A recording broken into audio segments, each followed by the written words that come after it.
My name is Drew Lichtenberg. I'm an associate director here at Shakespeare Theater.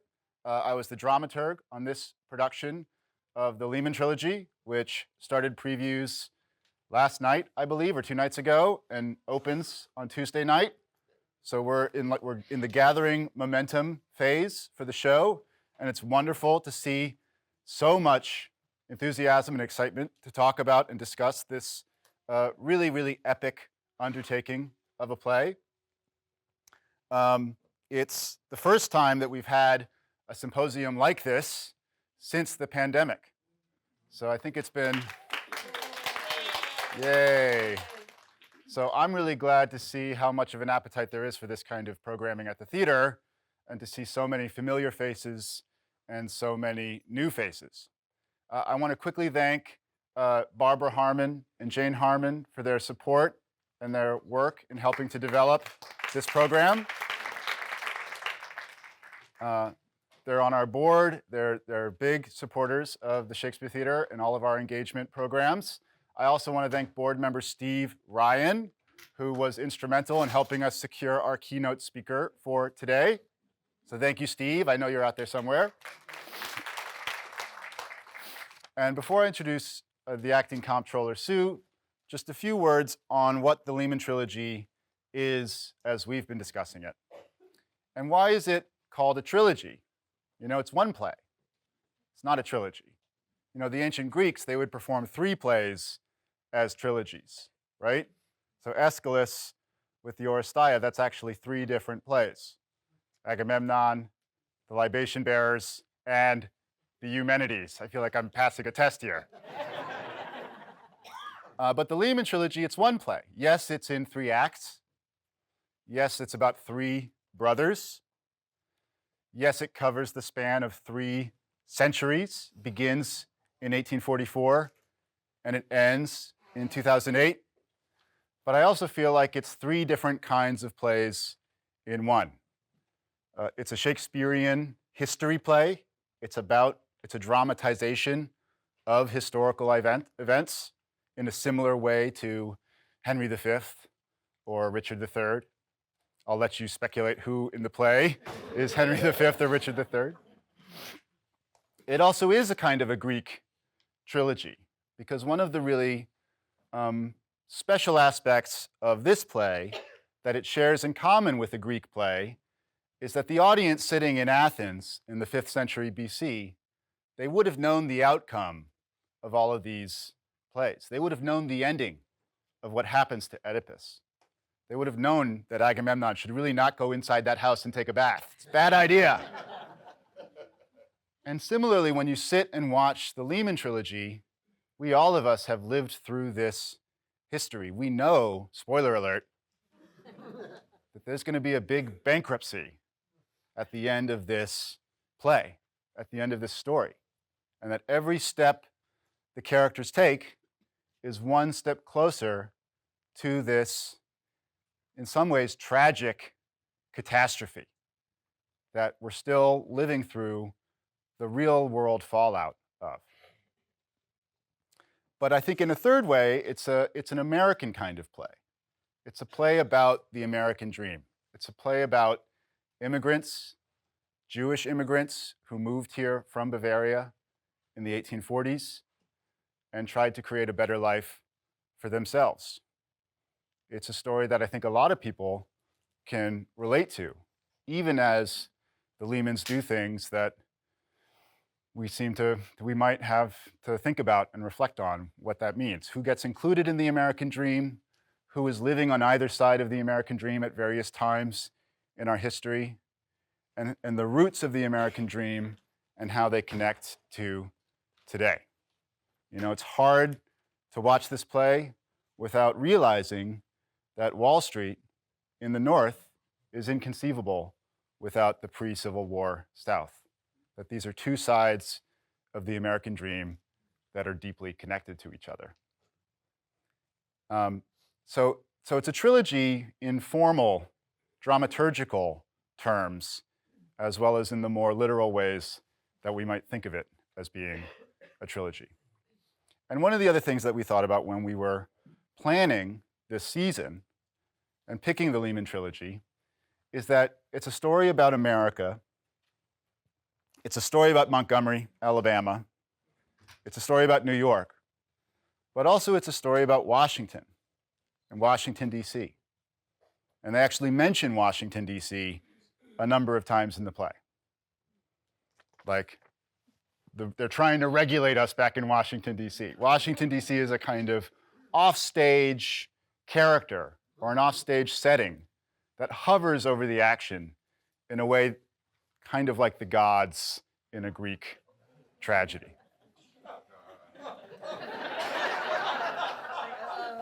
I don't know why that's so funny. It's true. And one of the things that we wanted to do, really, when we put this program together, was to get maybe a demigod or someone who understands the inner workings of the godlike power of our federal government, right? Especially in terms of financial policy. Someone who was in the room in the offstage history play, in the real history play of history, when the events that were happening at the end of the Lehman Trilogy started happening, to help us understand then and now, what it was like to be in that room when this tragic event happened. So it's my pleasure now to introduce Chairman Michael Hsu, who became acting comptroller of the currency in 2021. As acting comptroller, Mr. Hsu is the administrator of the federal banking system and chief executive officer of the Office of the Comptroller of the Currency. I'm not sure what that means. I'm sure some of you know better than I, and Mike can probably tell us. Prior to joining the OCC, Mr. Hsu served as Associate Director in the Division of Supervision and Regulation at the Federal Reserve Board of Governors.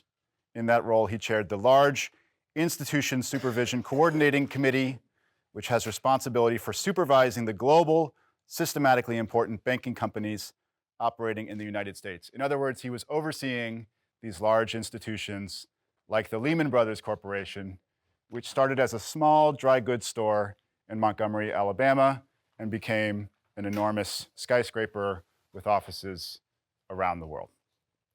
So it's my pleasure now, as our keynote speaker, to introduce Acting Comptroller Mike Hsu. Thanks so much, Drew. I appreciate it. Thank you, Drew, for that very kind introduction. I'm going to start off sitting, but I may walk around a little bit. When I was asked to do this, I was asked to give some reflections on Lehman Brothers, and I thought I would do this in 3 acts.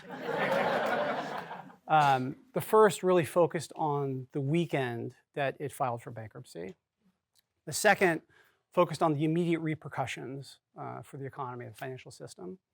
And the third, to talk about, like, what does this all mean? Because I think that there's a real search for meaning for a lot of these things. Can you speak a little louder? Sure. Okay, maybe I'll stand. I can project a little bit. Sure. So first act is the weekend. And to understand what happened the weekend that Lehman filed for bankruptcy, you have to go back 10 years to 1998 and the failure of a hedge fund called Long-Term Capital Management. And so in 1998, there was a hedge fund that had Nobel Prize winning laureates, including the person who basically invented derivatives pricing. And because of the Asian financial crisis and things that were going on, it was headed towards failure. And something that happened at that time was that because it was headed towards failure, it owed a lot of banks a lot of money. So much money that there was a fear that if long-term capital failed in a disorderly way, those banks could be at risk of failure and there would be a cascading effect. And so what happened was that the Federal Reserve Bank president, Bill McDonough at the time, called the banks in to the office because there was effectively a collective action problem. If all of the banks acted in their own self-interest, it would all end badly for everybody. If all the banks acted together, there could be a way to survive to another day. And so he called what eventually became known as the 14 families, which is a little bit of a reference to The Godfather, I think. But it was basically the 14 largest banks. CEOs got brought in. And there's a great book by Roger Lowenstein that talks about this. And he essentially brings them into the room and locks the door and says, figure it out. Because they all need to figure out how to get out of this pickle together. Okay, so that happens in 1998. Fast forward to 2008. So what happens in 2008? Well, in March, you have the failure of Bear Stearns, which essentially gets taken over by JP Morgan Chase. And then over the course of the summer, all eyes are on Lehman Brothers. Lehman Brothers is next. And so as you get into the fall, there's a lot of news. And by the time you get to September, mid-September, it's clear that Lehman is going to they're not going to make it. Their creditors they're getting cut off, they're losing liquidity, they're not going to make it. So that weekend, it's like a page out of that playbook, bring the 14 families in, right? So 33 Liberty is where the New York Fed building is, and those bank CEOs and their teams descend upon that building. I was at the SEC at the time. I was part of a program that was overseeing, prudentially, all the large investment banks, Bear, Lehman, Merrill, Morgan, Goldman, those 5. And so those bankers come in, and if you go into the New York Fed there's a big room. It's essentially, I think now it's a cafeteria, but essentially at that time, they all, each bank had their team at different tables. And everyone's trying to figure out, like, what do we do now? And so at that time, the New York Fed president was Tim Geithner. Treasury Secretary was Hank Paulson. They were there. And they called the CEOs into a side room. I happened to be there. And in that side room, they said, here's what we need to do. Right? We need to figure this out. We need a solution for the failure of Lehman Brothers this weekend. But the solution was a bit unclear because Lehman Brothers had significant losses, some from commercial real estate. At that time, there was some uncertainty about the commercial real estate market. A lot of the larger players had gotten out. Lehman had seen an opportunity and got in. And so they had large exposure to commercial real estate. Amongst other things, there was a lot of derivatives, CDOs, a lot of the alphabet soup, which is by now familiar to folks. And so in that room, Geithner and Paulson says, there needs to be a white knight, a bank that will come in and buy Lehman, similar to what JP Morgan had done to Bear Stearns earlier, or we need to take the bad assets and somehow financially engineer them so that they're safely put somewhere else and the world can move on, or there's a lot of different options that were being considered. So what ends up happening is that a lot of working groups get formed that weekend. So there's a derivatives working group. And the tricky thing about derivatives is that they're big, they're tricky, they're hard to understand, and the cascading effects are unclear. Right? There's just a lot of them. It's complicated. And so the objective of that group was to just sit in a room and try to collapse as many of the trades as possible. Because a lot of these banks were trading with Lehman, they were trading with each other.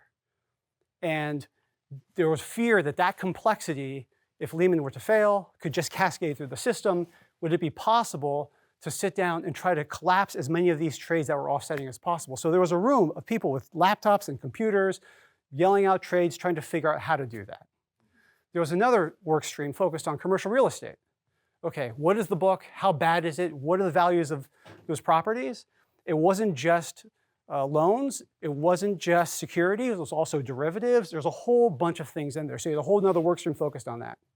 Then you had a work stream focused on, well, what if we could create a SIV, a structured investment vehicle that could protect, et cetera, et cetera, et cetera. And then there was a work stream on bankruptcy. And that one was led by the SEC. And so I, at the time, was basically floating around between a lot of these different work streams, trying to see where I could help. And you get through the course of Saturday, then you get to Sunday. And Sunday, it becomes clear there's not going to be a white knight. There's no bank that's going to be big enough, who's able enough, confident enough to take on all of Lehman in a way that doesn't create bigger problems. The structured financial engineering solution, not available. And at some point, it becomes clear this is actually going to be headed towards bankruptcy. And all eyes, during these kinds of events, all eyes are on Asia, because Asia markets open Sunday night, our time. So you can't solve the problem for Monday morning East Coast time.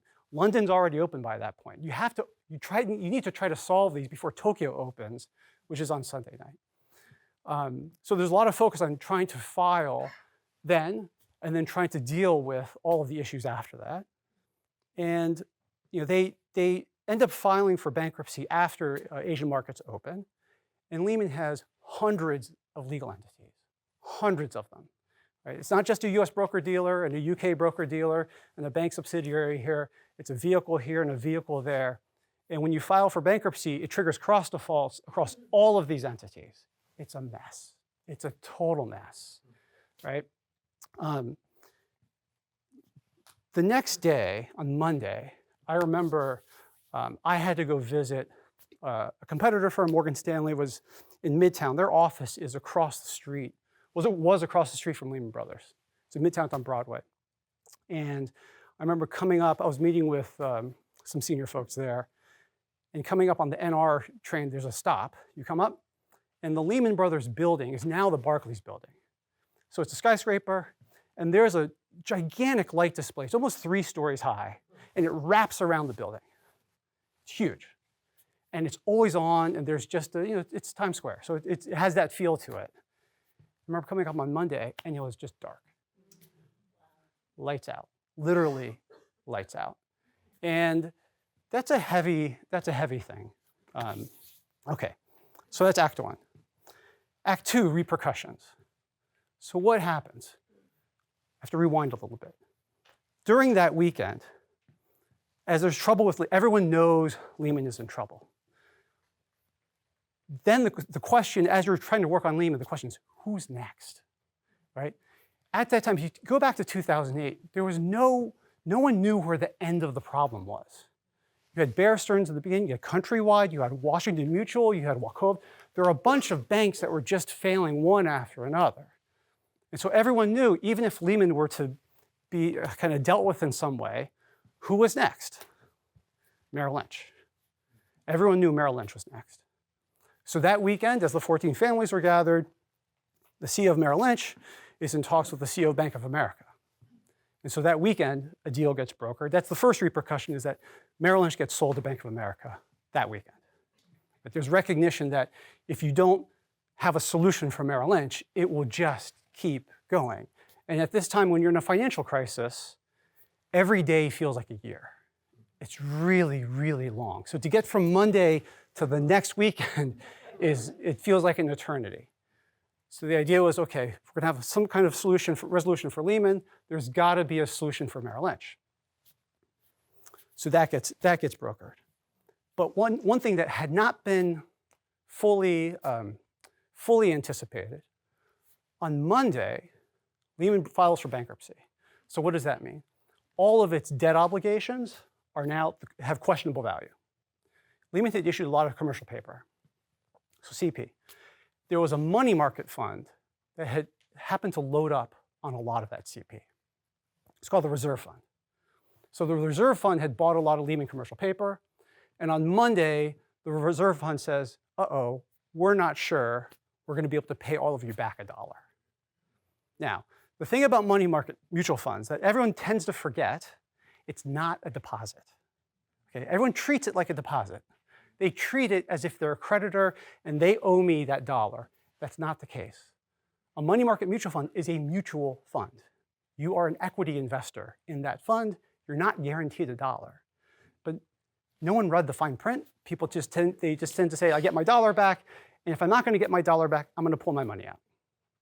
So you basically have not just a run on Lehman Brothers, there's a run on the Reserve Fund on Monday. Reserve Fund breaks the buck. That money fund has a run. Suddenly, anyone who has a money fund says, I don't know if my money is safe.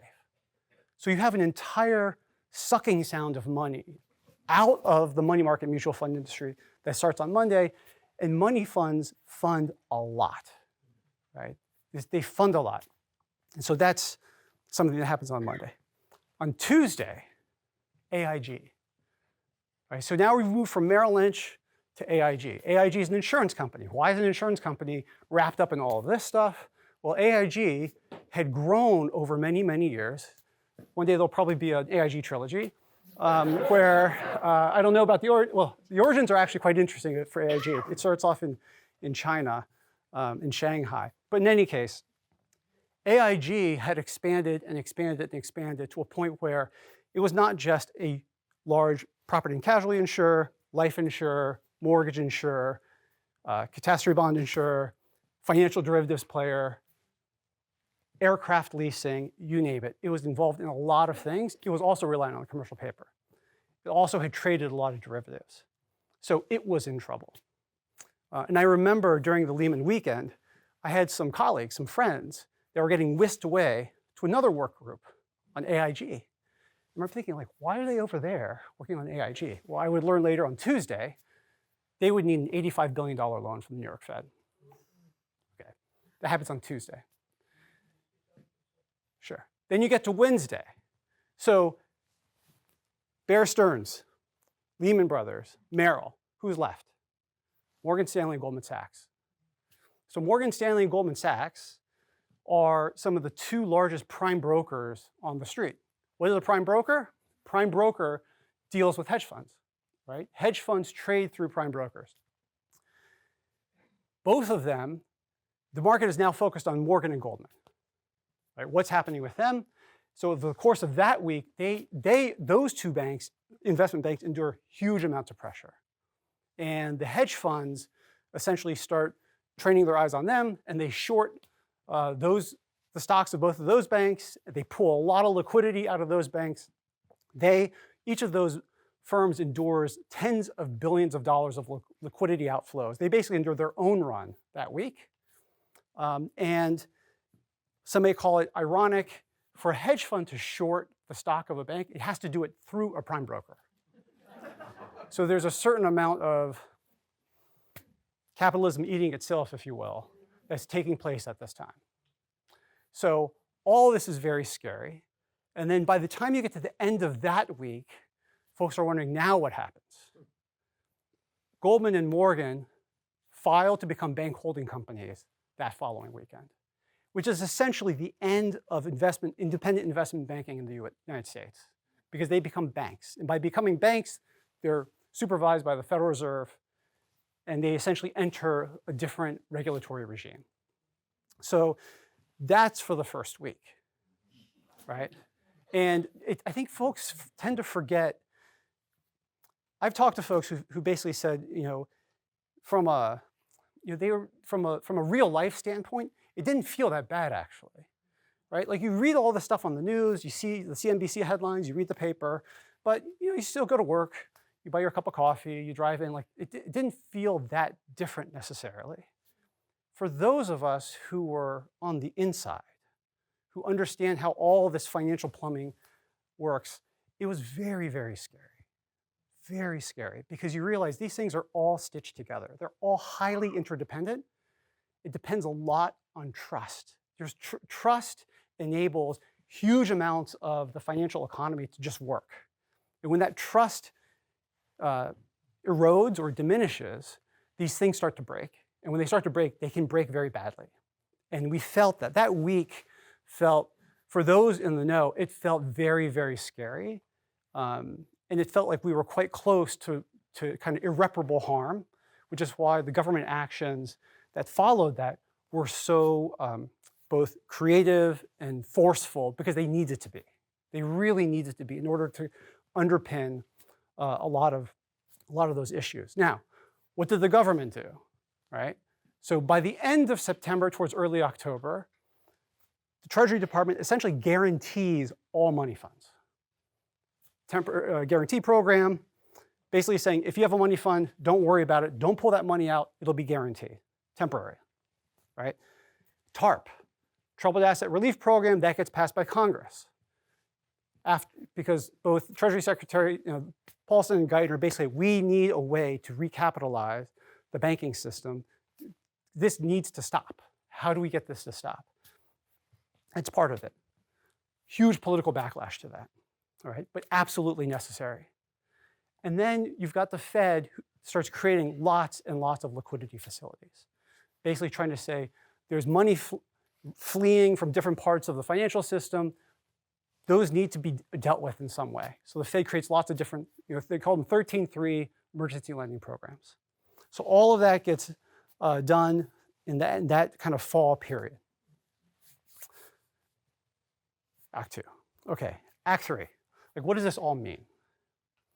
Because we spent a lot of time and energy at that time trying to really understand, just trying to solve a bunch of problems, prevent the financial system from melting down irreparably. What does it all mean? I remember that when I was at the SEC, but I'm basically spending almost all my time at that point either with the New York Fed, Federal Reserve Board, or the Treasury Department, because that's where all the action, and that's where the help was needed most. And I remember spending time at the New York Fed and going from office to office, and there were these posters that started appearing in people's offices.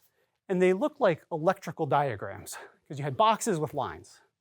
And they were huge. I mean, it's like wall-sized. Lots of boxes, lots of lines. And I started studying. I'm like, why are these in different people's offices? And I learned that they were put together by two researchers, Adam Ashcraft, Zoltan Pozar. And they were trying to stitch together like what the financial system actually looked like, okay? Because prior to that, as regulators, we look at what we regulate. We regulate banks. At the OCC, we regulate federal banks. That's what we can see. That's what we can touch. Me, the agency, the staff, we know that system very, very well.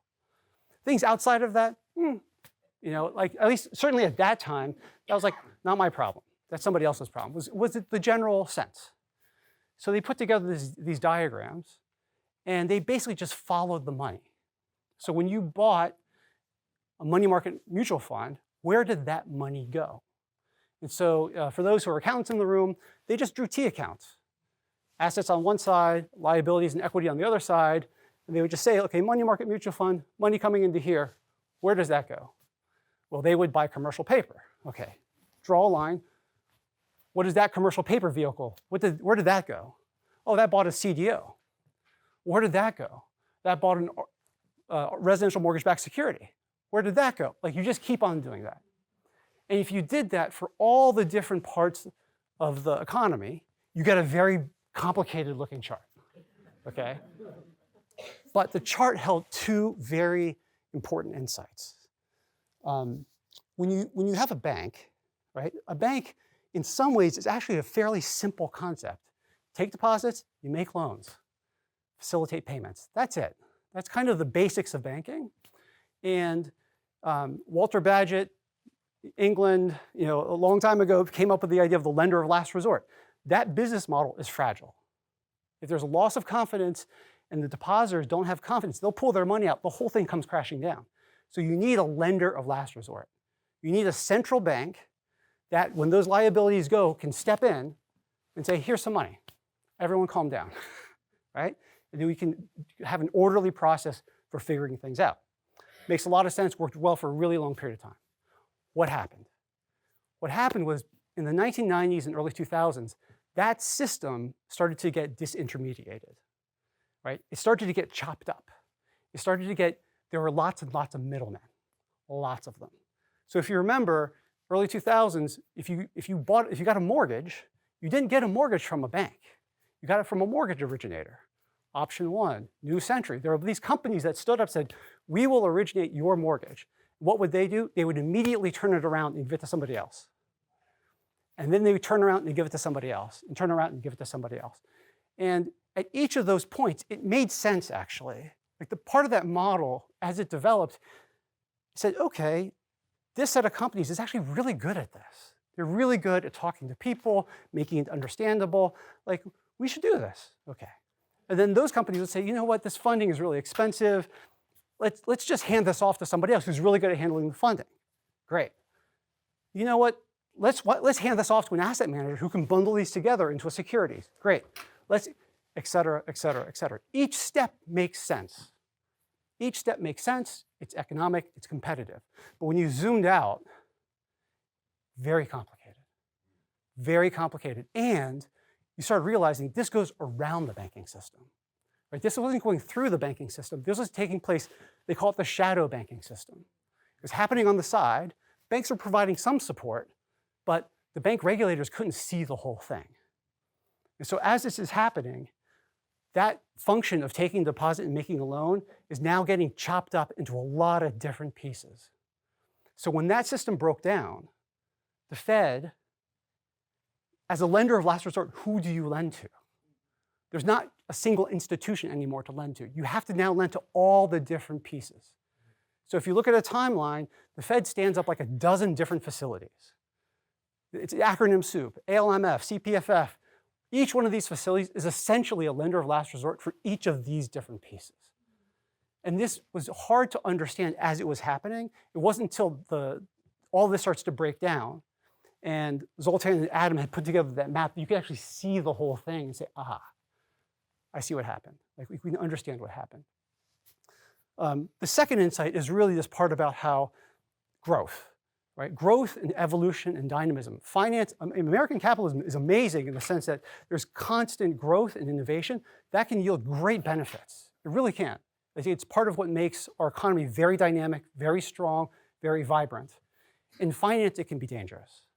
It can be dangerous when it goes without guardrails. And it can blossom into something that's both hard to understand, opaque, and they can lead to these fragilities. When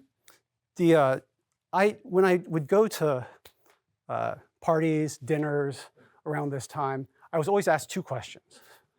First, how come no one's in jail? Almost every single time, people still ask me this question. How come no one is in jail? And without answering that question directly, to me, what really matters about that question is it really underscores how much people feel betrayed by that whole set of events. I'm not sure if that's quite the right word, but I think it's close. And that when you feel that, you want accountability. People want accountability. That's totally understandable. Unfortunately, it's very, very complicated. That's not an excuse. I think this is something we all have to grapple with. So that question, I think, really just highlights to me the importance of getting this right. I've been lifelong government service. This is what I'm going to do. I love doing what I do. This is super, super important. And it's because we have to solve these problems. We have to address these things. They're not going to solve themselves. The second question that I would get asked is like, well, have we fixed it? Like, what do we do to fix it, right? And so after the 2008 financial crisis, Congress passes the Dodd-Frank Act.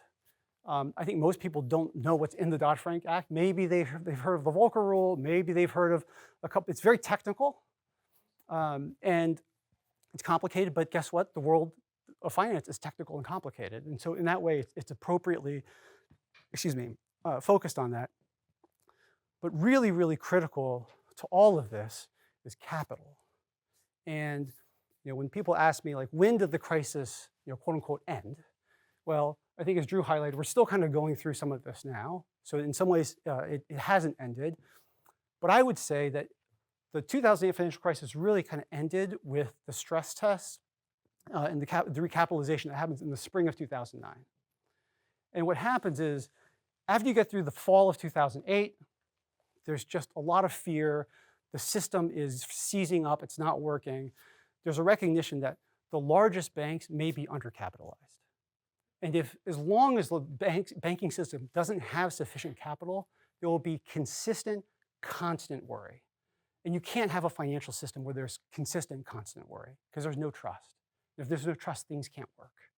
So then the question was, how do we, as a government, as a system, address that? And Tim Geithner had this idea for doing a stress test. And I remember the first time, by this point, he'd become Treasury Secretary, and he announces this, and the markets hate it. I mean, I think there's SNL skits making fun of it. No one understands what it is. They think it's not a great idea. But he pushes forward. And I can tell you on the bank regulatory side, nearly every single bank regulator in the United States and globally was working on this. Hundreds and hundreds of people going through and saying there needs to be a credible stress test of each bank's balance sheet, of that book. And it can't be the bank doing it. It has to be us. It has to be somebody outside who the people can trust, where we kick the tires and say, this is as bad as it's going to get. This is as bad as it's going to get, bank by bank by bank. And so that stress test, those results were released in the spring, and you had the greatest recapitalization of the banking industry by the private sector ever. after that stress test is done, and it basically draws a line under the crisis, and things can heal and grow from there. And so that's why when you talk to a bank regulator and they say, why is capital so important? Part of it is this memory of 2008, is that we went into it with this false sense that there was enough capital in the system. There wasn't. And we had to go through this whole thing and then say, okay, well, now what do we need? We need more capital. And the stress test was used to credibly tell the world, this is how much is needed. And so that, I think, informs part of our viewpoints and our mindsets on this, in addition to what kind of comes out really well in the play, is that the system is constantly evolving. It's very dynamic. It's not just Lehman. Every bank every financial entity wants to grow and sees opportunities. And that's good. That's a good thing. When we lose sight of how that all gets stitched together and the vulnerabilities that come with it, that's when there can be trouble. And that's why we spend so much time trying to focus on that, trying to understand that. And it's what makes it both fun and challenging. And people say, well, what can I do to help? And I would say, support your supervisor. When I took this job, one of my mentors told me, Mike, as a senior leader in one of these agencies, when times are good, you're going to get yelled at for holding things back. And when times are bad, you're going to get yelled at for not doing enough. Welcome to the job. Right? And I actually embrace that, because to me it signals that that's why it's important. That's why people care. The more support we can get, the better. So with that, thank you very much. Appreciate it.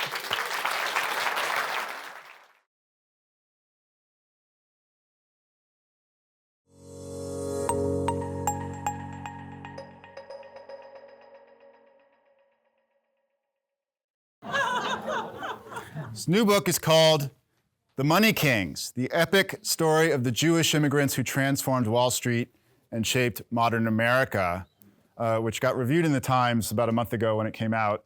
And I saw you at Politics and Prose talking about it. That should be on their website.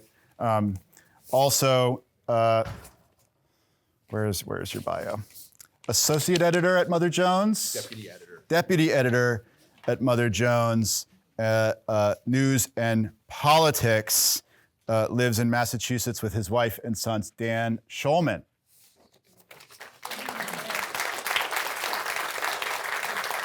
And, I've read the book. Aaron Arbus, who directed this production's read the book. It's really fascinating. And it's not just about the Lehmans. It's also about many of the other families who fled persecution in Europe and really formed their own institutions here in America because they were not allowed to participate in the economy as Jews. It's a fascinating, I think, story about one aspect of the Jewish American experience. Thank you. Yeah. Is there anything more you want to say about that while we plug your book? I think that, when it comes to the Lehmans and some of these other families, they played a pivotal role in not just the foundation of the modern economy, but if you are Jewish, they really laid the foundation for American Jewish life in America through their philanthropy and through their support for immigration. The fact that there's a thriving Jewish community in the United States at all these days really traces back to them. Also joining us, Dr. Pamela Nadell. Her book, which I'm sorry, I don't have a copy. I didn't ask you to bring a copy, Pam. It's okay. It's called America's Jewish Women, A History from Colonial Times to Today, winner of the 2019 National Jewish Book Award for Jewish Book of the Year.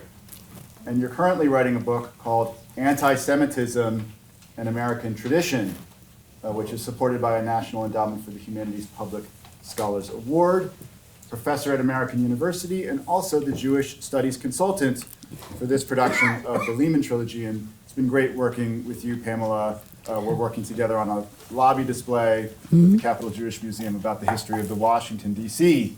Jewish community. Yeah, it's been great working with you too. So thank you for being here. And last but by no means least, my dear colleague at STC, fellow associate director, Dr. Sawika Colbert, who has worked with me on The Amen Corner by James Baldwin, Red Velvet by Lolita Chakrabarti, The Jungle, which we did last season, Suika is also the Idle Family Professor of African American Studies and Performing Arts at Georgetown University. And you seem to keep on getting new titles in the admin. You're the dean, the vice dean? Vice president. The vice president, Georgetown University. Also, if you go to our bookstore, you can buy her award-winning, acclaimed, New York Times reviewed book, Radical Vision, a biography of Lorraine Hansberry. I think you and I met when we were both working on Lorraine Hansberry together on separate projects. So one of the great minds of contemporary theatrical field, and also working on this production as the history consultant. Suika, welcome. Thank you.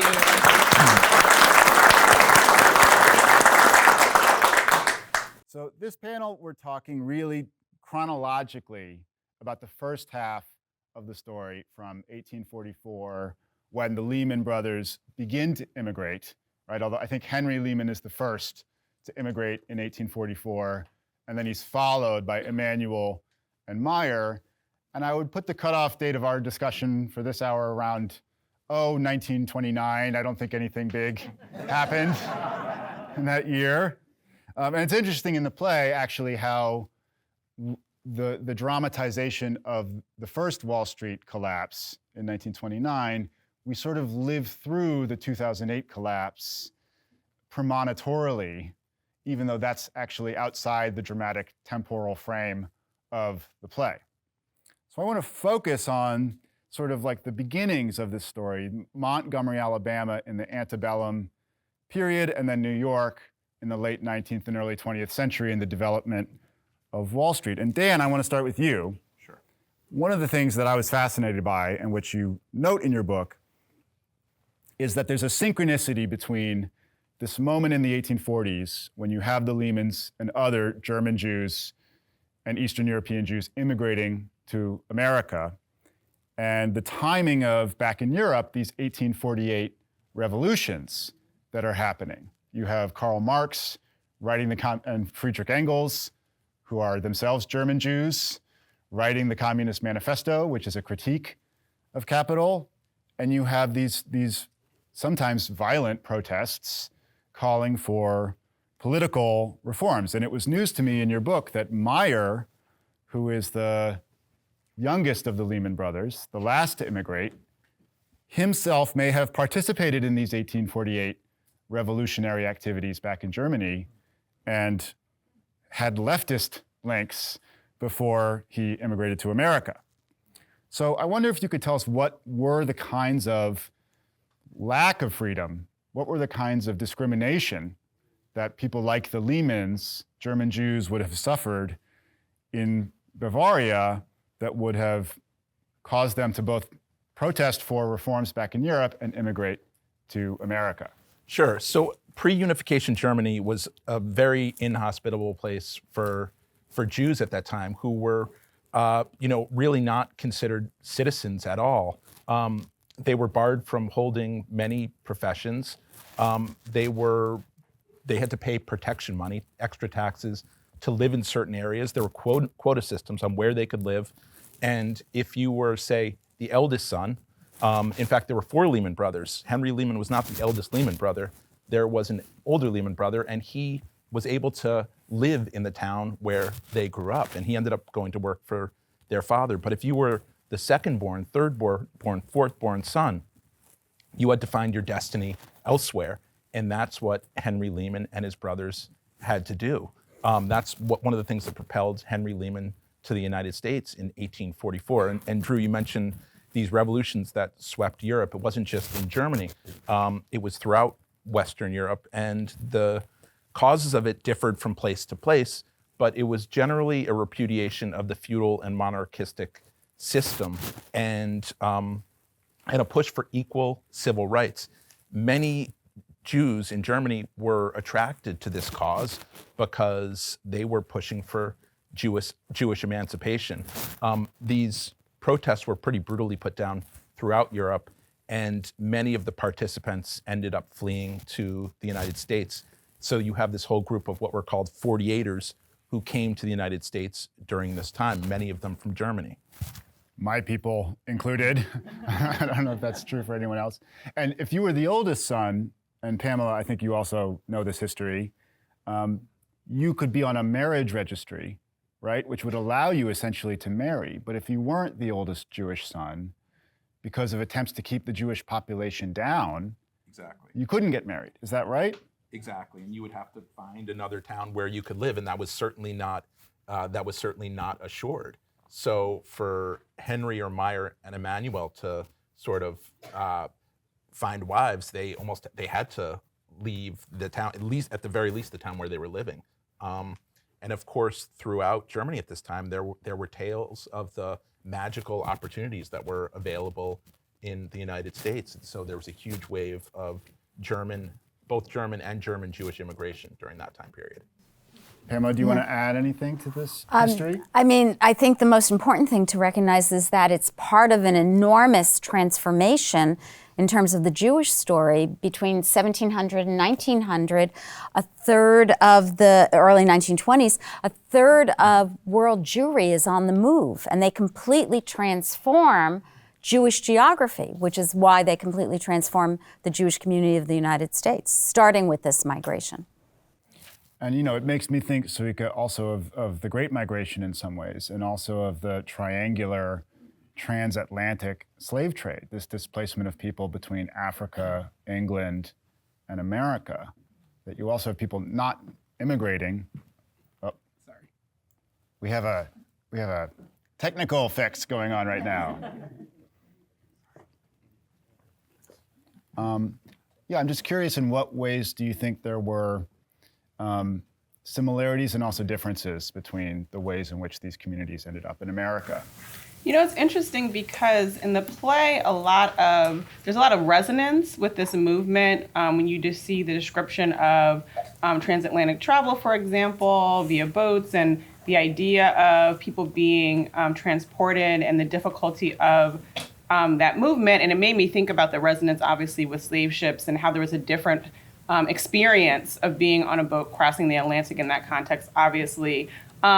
And all of this, as was already said, is intertwined with how we understand capitalism growing and the economy shifting. And so after the Emancipation Proclamation and Reconstruction, where there's this glimpse of possibility that the U.S. might achieve some of its more pristine democratic ideals, once that falls apart, you see lots of Black folks who are leaving the South to move to the North for greater opportunities. There's a perception that there will be less violence in the North than there is in the South. Of course, lynching is rampant in the South at this time, and there's policing that's happening by way of community members who are trying to reinstantiate the protocols of slavery in the South. And so all of this is the backdrop of the play. And for me, what's fascinating are these little glimpses where you see references to these systems, but they're not really fully developed because, of course, that's not at the center of what's happening in the play, but they're certainly interwoven into what is at the center of the play. Yeah, in some ways a kind of structuring absence, right? Or a kind of implied historical given, right? Yeah. What are the kinds of pressures that the Lehmans would have found once they arrived in America, encouraging them to try to assimilate into an American way of life, and what kind of barriers would there have been erected to them? And I'm also curious to talk about the fact that Henry Lehman was a peddler. I mean, he lands in the play in the port of New York, right? And he ends up all the way down in Montgomery, Alabama. Was he traveling by foot? Did he have a cart? Did he have a carriage? I mean, how does he end up there, and what was life like for him? The reason the Lehmans ended up in the South was because they had family ties to someone who had set up a shop in Mobile, Alabama. And this was often how these chains of migration worked. You would sort of hear word from a family member and you would be attracted there. He sailed from New York. He didn't spend much time in New York at all. He went right from New York down to Mobile and then ended up settling in Montgomery. And there was a good reason to do that. It was sort of a transportation hub. Railroads were being built in that area. It was about to become Alabama's state capital. So that's sort of how he eventually ends up putting down roots there. But in terms of this idea of assimilation, one of the resources that I used for my book was these old credit report volumes, which record year after year what Dun and Bradstreet thought about the creditworthiness of the Lehman Brothers. But it's not all dry stuff. You know, it's the notations in there are comment on their Jewishness, and it says, you know, members of the tribe, you got to keep a close eye on these guys when you buy or sell goods to them, when you do business with them. And that was when Henry Lehman first arrived. 10 years later, it basically says, they're in good standing, they're good members of the community, they're almost as good as white men. So they were not considered white. And so I think the Lehmans felt a powerful need to try to assimilate. And one thing that I sort of wrestled with when I was writing this book was, how, as a Jewish person, when one of the foundational stories of Judaism is the flight from Egyptian bondage and slavery, how do you get involved with owning slaves? How do you get involved, as they later did, with managing plantations? And I think it was this, part of it was this desire to integrate and become, white in the eyes of the local elite. And it's one of the interesting things about the play is that as I was saying in my introductory remarks, it's impossible to watch this play without coming away with the impression that the Lehman Brothers profited from and indeed engaged in the institution of the pre-Civil War South of slavery. And also that economic system underpins or enables modern day capitalist economic systems, that without the boom in cotton, and there's so much talk in the first act of this play about this magical material of cotton, right? And without the cotton boom, which is entirely enabled by the labor of enslaved people, you don't get maybe the Industrial Revolution around the world. You don't get skyscrapers getting built in New York, right? All of these things that are physical structures and that are institutions that Mike Sue was saying are built on trust, right, are the products of these very centuries-old systems, right, that people felt compelled to participate in order to become American, right, in order to assimilate into what it means to be American. And on the other side of that, of course, is a large population of Americans who are transplanted to come here. Sorry, it's not a question. It's just one of the really fascinating things that the play forces us to acknowledge or brings to our attention. Yeah, I don't think there's any question that the Lehman fortune was built upon slavery. I think that's just basically a given. They were highly involved in the slave trade. They owned a number of slaves themselves. I think that's just sort of the baseline. Right, and the way in which that's talked about in the play is oblique, but is unavoidable in some ways. Yeah, absolutely.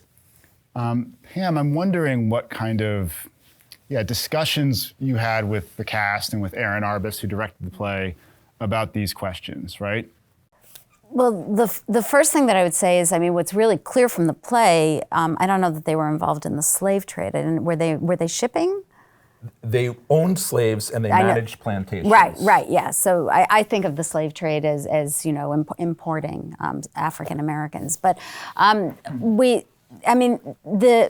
know from a terrific book called The Empire of Cotton, we know that the modern capitalist system essentially rests on the worldwide cotton industry, and so this is something that we've thought about a great deal. And there's the scene in the first act where where Mayer is eager to get married, and meanwhile his brother Emmanuel is getting all of these different plantations that they're going to be able to take a chunk of the cotton and sell it to the north, and they're deeply implicated in this empire of cotton. They, as you've said, they make their fortune, they make their money off of cotton, and cotton is only successful in the United States because of slavery.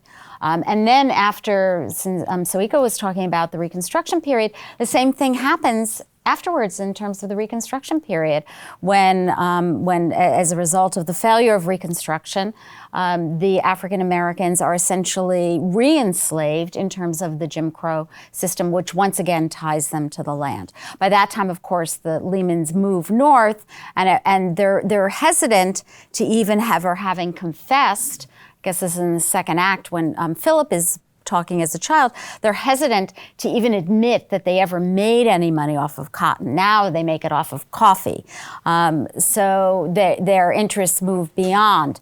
But that is where they get their start. And of course, they get their start because Henry founds a shop. So many of these peddlers that we're talking about, and the peddlers are really fascinating because first thing is most of these German Jewish immigrants who came to America start out as peddlers. In 1850 in Iowa, there were 125 Jewish men and 100 of them are peddlers.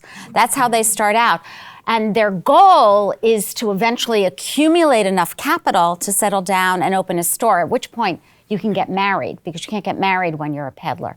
And the peddlers that process of integration begins with the act of peddling, because they've got a pack on their back, maybe they rise to having a wagon, and they're dealing with Gentiles all the time, and they only have enough.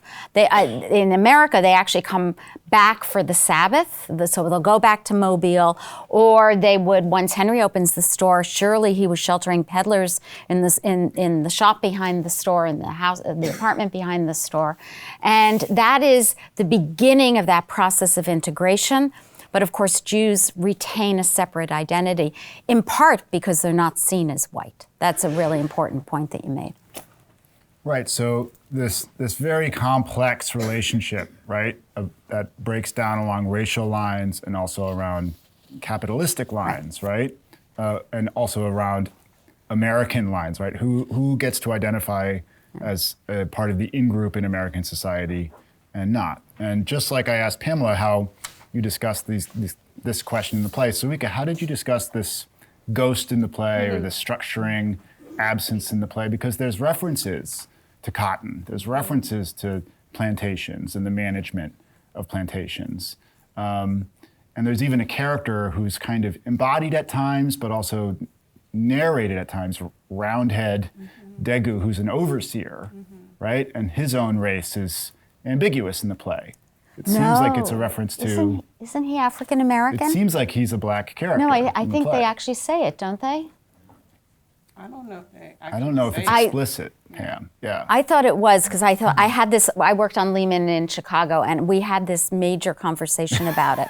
And I thought they actually say that he is. Right. Yeah. Right. And he's actually the character who is described as a middleman first, before the Lehmans themselves. So it's a very, very complicated kind of origin story, right? The first act of this play. And I'm wondering what kind of conversations you had with the team about it.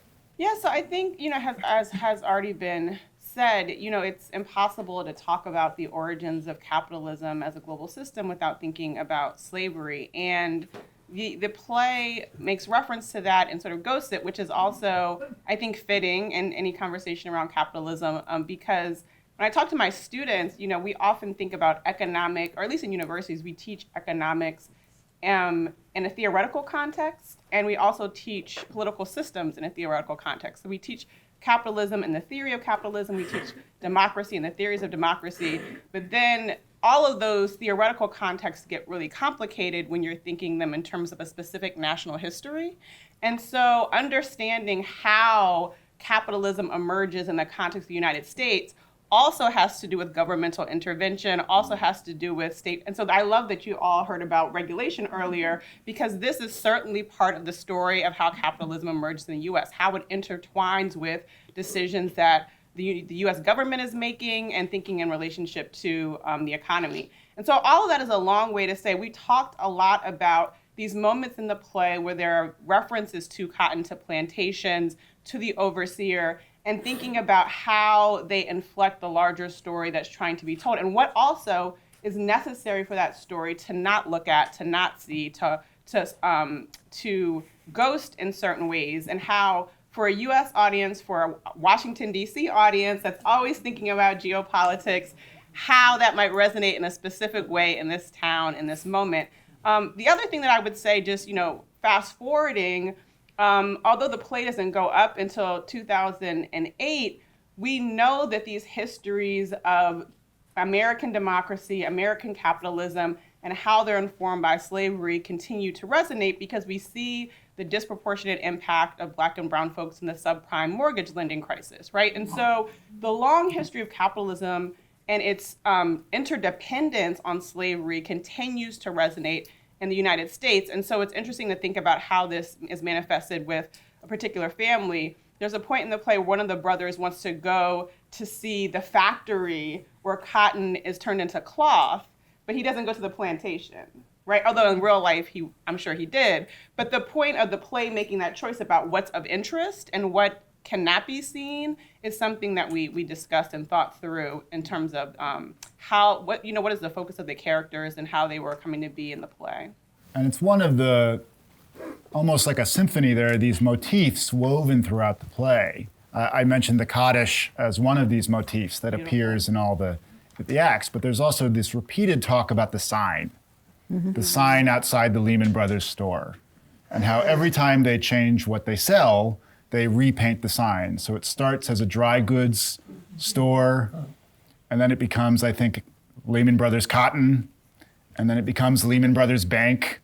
You know what I mean? And there's a kind of a process of dematerialization that happens, where you start off the play selling a physical thing, and then you're a bank where you're trading money, which is a substitute for a physical material. And by the end of the play, it's all in the air, right? It's all the stuff Mike was talking about, which is a derivative that is owned partially by one company that's turned around and then sold to another company, and the kind of reverse trajectory of tracing where all these things come from, right? Where does our attention go in the economy and what was it built upon? It forces us to think about those things with the long view of history. I'm wondering also, Dan, you were saying that these families helped really build Jewish communities in America. I'm wondering, because they talk in Act 2 about being Reform Jews, right? About Reform Judaism, right? But actually, isn't it true historically that the Lehmans were Reform Jews back in the 19th century? Well, the Reform Judaism really was born in Germany, and as a lot of the Jewish communities there were sort of, as restrictions were let up, as they were leaving the ghettos and trying to assimilate into the broader culture, the whole idea was behind Reform Judaism is that the religion had to evolve with the times. And so many German Jews and many German American Jews ended up gravitating towards Reform Judaism here in the United States. And in fact, the congregation that the Lehmans helped to form in Montgomery was based upon Temple Emmanuel in New York, which was the first or one of the first Reform congregations in the United States. I think I have a family member who helped build Temple Emmanuel. Isn't that right, Dad? Central Synagogue. Oh, Central Synagogue. Central. Can I jump in though? Because you're right. I mean, Reform Judaism, it has origins in Germany, but the reality is that it really grows in America, actually very differently than it does in Germany. And of course, when the Lehmans found Carl Montgomery in 1849, when they create the synagogue, the Temple Emmanuel has only been founded in 1845, and neither of them are Reform congregations then. They evolve into Reform Judaism. So Henry and Emmanuel are actually officers in Carl Montgomery. It's an Orthodox synagogue. And when they dedicate the first building, which is during the war in 1862 or 1863, when they dedicate that building, they make they comment that the rabbi who comes to the dedication, who has actually fled New Orleans because he's opposed to the Union when they occupy, and so he ends up staying in Montgomery. And it's very unusual little because he preaches in English, and that's like one of the changes. But if you look at like the trajectory of the changes where they adopt the reforms, in the United States, it's not until the 1870s that most synagogues have made these changes. And so it's much later that reform comes. It's bit by bit, and that's exactly what happens at Carl Montgomery. That's exactly what happens at Temple Emmanuel, and eventually the Organization of Reform Synagogues in the United States. They think they're all going to become reform in the 1870s, and they don't. So it's dialectical. It keeps on evolving in response to... It's in conversation. Right. Yeah, they're in conversation. And this is one of the things that I think is really beautifully dramatized in the play, is the changing, evolving nature of Jewish ritual, right, as part of the Jewish American experience. That what starts off seeming like very orthodox, over time becomes something more complicated, right? Yeah, exactly. And isn't it true, Dan, that the original Carl Montgomery was a minyan of 12 Jews? I think I think there were 12 Jewish men in Montgomery at the time that Henry Lehman first ended up there. So, and they were, as the only Jews there, they were all part of this this congregation. And I think the way it first had started was basically a group that was just taking care of the sick within their community and burying the dead in accordance with Jewish tradition. And that's how this congregation came to be. Right, and that is dramatized in the form of the Kaddish, right? But the first thing they did was establish a cemetery, a Jewish cemetery. Yep. Okay, so we've talked about the South, I think. There's this moment halfway through, or most of the way through Act 1, where especially Emmanuel, the second brother, moves to New York and is really enchanted, enthralled by New York and the evolution of what would come to be Wall Street. Although I think Wall Street already exists, right? But Wall Street as we know it is something that is happening, and then the Lehman Brothers become big participants in it. So can you talk about how the company itself evolved to become this thing that was based in New York as well as back at the store in Montgomery? You know, one of the interesting things is one of the reasons why Emmanuel ends up in New York is because Henry's widow and children end up relocating there after his death, and he goes there to help take care of them. But it became necessary for him to be in New York because gradually New York is just becoming this financial metropolis where he needs to meet with the banks, he needs to meet with the cotton exporters.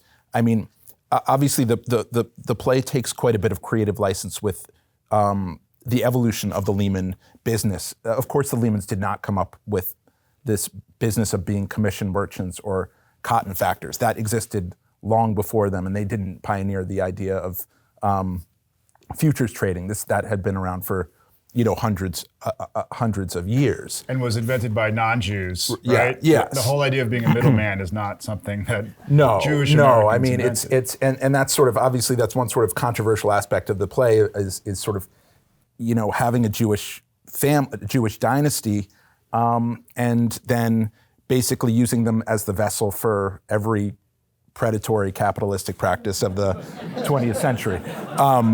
And so, but in terms of a parable of the development of modern finance, it's a great tale. But in terms of how they ended up in New York, the Civil War was really the pivot point for all of this. It led to the financialization of American life because both in the North and South, it required large-scale bond selling operations. The Lehmans dipped a toe in finance during that time. Emmanuel goes to Europe and is trying to sell Confederate war bonds. Mayer is in Alabama, and he at this point is like very closely associated with the local government. They're getting Confederate contracts. They're getting contracts from the state of Alabama. They're making money this way. And they very wisely decide to buy a warehouse to store cotton because cotton was piling up in the South and it was very hard to get it out. Although it seems very clear that the Lehmans to some extent were involved in some sort of black market cotton trade during that time, as many were. So the reason for the move to New York is really just because it's becoming the financial capital of the United States. Right, and it's interesting, this happens repeatedly in the play. You have a fire in a on the plantations, and the Lehman Brothers see this as an opportunity to invest in cotton because all the cotton has been burned up. The Civil War is incredibly destructive. It's an opportunity. And even when we get to 1929, it's like all these other banks are collapsing. So far, we're not. This is an opportunity for us to survive. It seems like the play is saying, with great destruction also comes great creation, that capitalism is the system that is prone to destructive cataclysms that are also potential for great creation of wealth, right? And you need to be in the right place at the right time and seize on that in order to survive. I think that's partly true. I mean, in terms of the Lehmans, they, one of the ways they ended up coming out of the Civil War with their business intact is, one, they'd gotten hundreds of thousands of dollars of Confederate contracts and had, safeguarded that money. But their warehouse that contained all of this cotton was burned to the ground when Confederate troops retreated. And so there was a fair bit of rebuilding for them, to do as well. But the one thing that carries through with all of these families is they were very quick to spot the opportunities, and they were not afraid of going slightly out of their comfort zones to pursue them. Can I just jump in? It's fascinating to hear you narrate this story, Drew, because for me at least, it's not until 1929 where we really see the family dealing with the destructiveness of capitalism. And one of the myths we have about capitalism is that it's in a constant state of growth, even though there are all these historical markers that show the destruction that also has to adhere for it to function. And so it's interesting to think about how that is mapped onto the arc of the play, and also how, again, that push and pull is part of how we understand democracy, in the sense that, neoliberalism posits that democracy and freedom can continue to expand and expand and expand, and that individual freedom can continue to flourish and expand. But we see these ebbs and flows, right? And so we see the Emancipation Proclamation, we see Reconstruction, and then we see the Native American life with the retrenchment and Jim Crow that emerges out of Reconstruction, right? And so these are ebbs and flows of freedom. They're not this long arc that continues to expand over time for everyone in the U.S. And so it's interesting to think about how this maps on the Lehman story, and then eventually they have to pay the piper. And there's action and reaction. And I think Pamela, you were saying there's the character of Herbert Lehman, who is the son of Emmanuel Mayer. Yeah. Sorry. I always get them mixed up. Family tree is hard. I know, so hard. Yeah, right. But just like Emmanuel is in the North and Mayer is in the South during the Civil War, right, on either sides of this conflict, you have Herbert Lehman, who ends up becoming a kind of democratic politician in the state of New York. He's the governor. He's the governor of New York, and he works with Roosevelt, with FDR on the New Deal. Him. Yeah. And there's a scene where he's in Jewish school, hearing the story of Passover, and asking the question of, well, why should God punish anyone? Yeah. Right? Why are the Jews the chosen people and not all of God's people, right? Yeah. So he's kind of rejecting Jewish orthodoxy and challenging conventional wisdom there.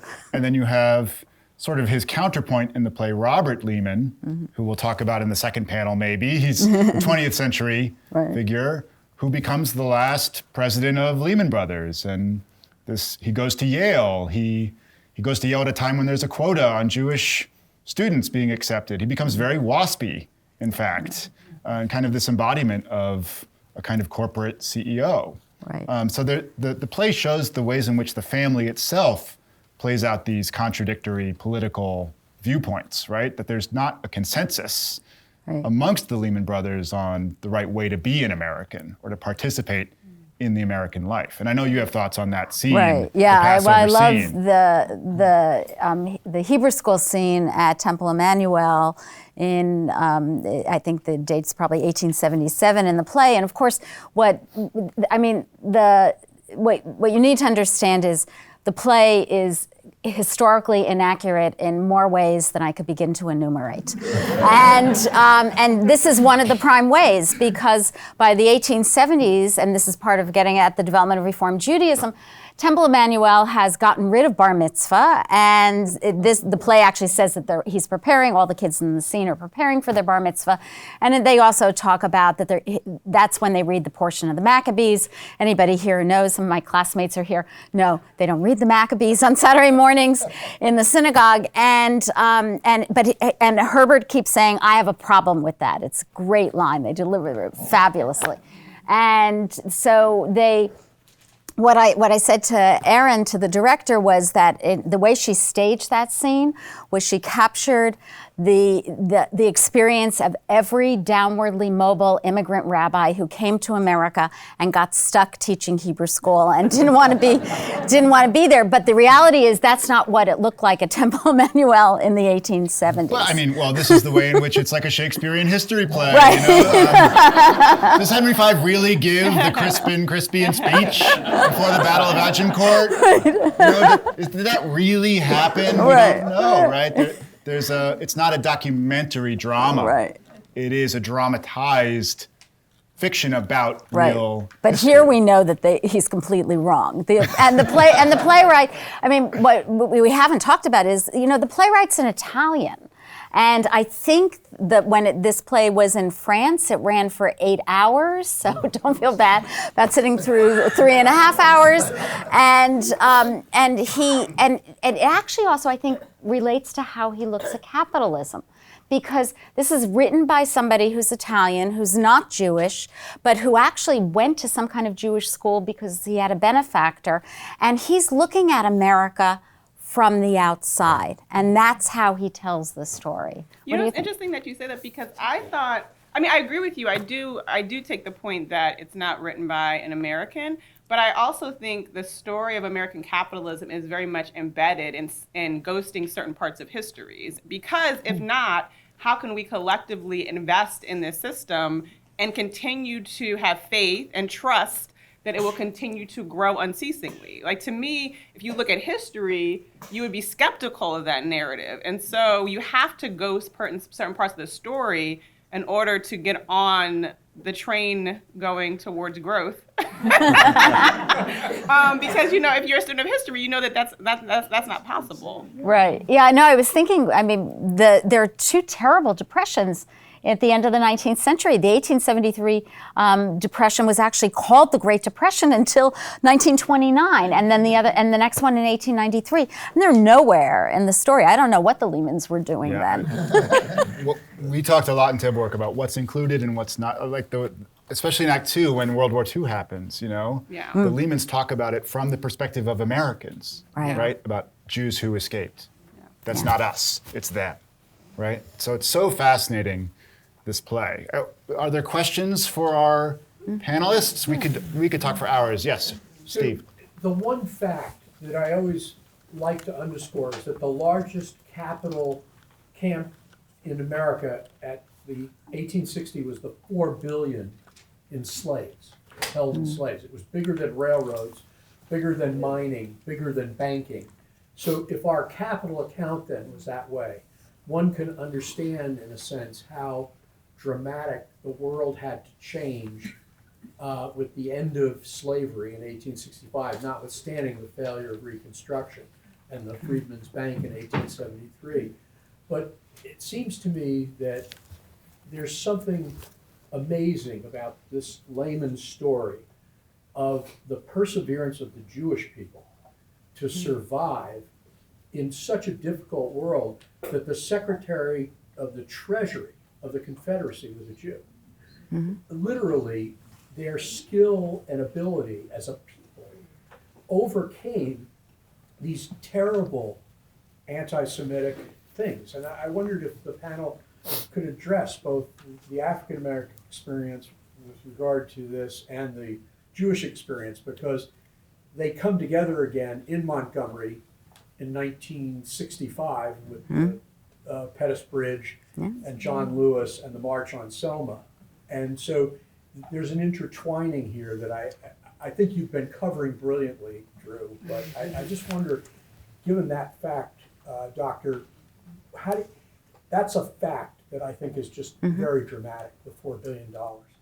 Yeah, I mean, one of the things that we didn't talk about, but I think your question raises, is how the Lehmans in particular and the Jewish community more generally evolves over time as they immigrate to the United States during this period. And I think the play does do a good job of showing the shifting of generations, but it also draws our attention to the fact that the U.S. is not a global leader in capitalist markets until after World War II.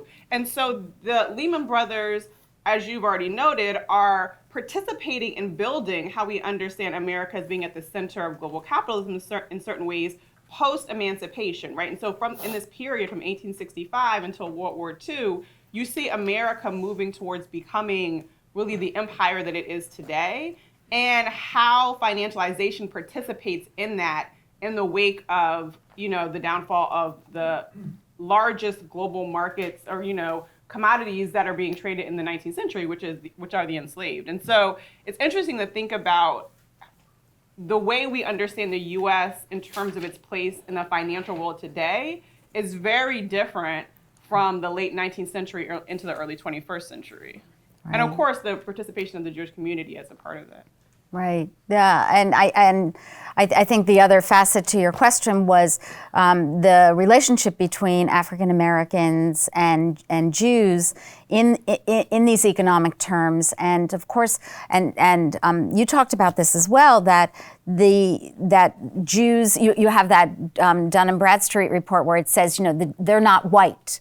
And the perception in the 19th century is that Jews are not white, that they're somewhere else on, as we're developing this kind of color scale. And one of the things that Jewish historians write about is they write both about the ways in which they and African Americans both suffer from discrimination, in terms of violation of civil rights, and then when they build certain kinds of bridges, but also then how there's a book called this, How Jews Become White Folk, how do Jews ultimately get construed as white? And of course, it depends on who you're asking. Well, and I think also in your book, Dan, you talk about the fact that while these Jewish American families are building massive empires and assimilating, over in Russia you have pogroms, you have the writing of the Protocols of the Elders of Zion, right. the appearance of anti-Semitic literature, which is really a late 19th and early 20th century phenomenon, right? And it makes me think of this current very troubling rise in anti-Semitism in the 21st century. Oh, there's a direct line from here to there.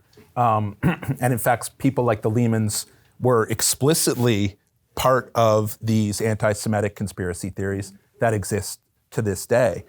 One of the things that astounded me in my book, and I sort of, when I was researching my book, and I knew, everyone knows Henry Ford was anti-Semitic, but the foundational role he played in unleashing modern anti-Semitism is breathtaking. He, for 7 years, over 92 issues in his Dearborn Independent newspaper, he blasted out every conspiracy theory that you could possibly imagine about Jews. They caused wars. They were financial predators. They were responsible for the rise of jazz music, which was degenerating American culture.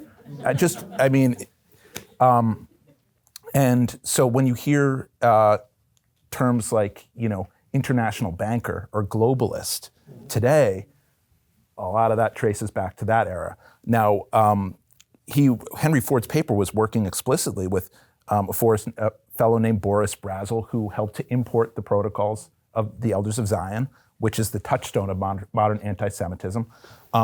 And Ford's Dearborn Independent was basically recycling the themes of the Protocols. At this point, they're just atmospheric. They're printed around the world. There was a feedback loop with Hitler's Germany. Hitler had a portrait of Henry Ford on the wall of his office and distributed the Dearborn Independence stories throughout Germany. So absolutely, it's intrinsic to exactly. the story. It's in the atmosphere, just like all these other things, and it's a ghost of this play. Sure. As Sawika might say. That was a beautiful. It's atmospheric. We should quote that. Yes. You're mentioning that the whites view the Jews as not white. But I was wondering what the blacks community, and probably not no unified view, viewed the Jews. Were they just another group of whites, or was there any differentiation? Yeah, I mean, I think the black community viewed them as white people, but I think one of the things that's interesting is, it's not until it's a very recent history where you have these distinctions between a distinction beyond white and non-white, right? So even in the census, you can't track like black populations at this time because the only categories were white and non-white. And then of course the question of, who falls into the non-white category is more complicated. But I also think for black communities at this time, you're thinking about relationships of power and who has authority. And so certainly for the Jewish community, they have authority over black folks at this time. There is violence that can ensue if there is a disagreement. And so I think in that experiential reality, they experience Jewish people as white folks, although I agree that all of the data historically, sociologically, that white people didn't see Jewish people as white. Yeah, that's absolutely true. Can I just add, in terms of the play, they make it an explicit point that the store is open on Sundays and that they sell to the enslaved on Sundays, and that's how Roundhead comes into the shop. Now, the reality is that all across the United States, there were Sunday laws, and you would get fined if you kept your store open on Sundays. But that's how he writes that story. Yes, question over there. So the origin of Jews being a separate race wasn't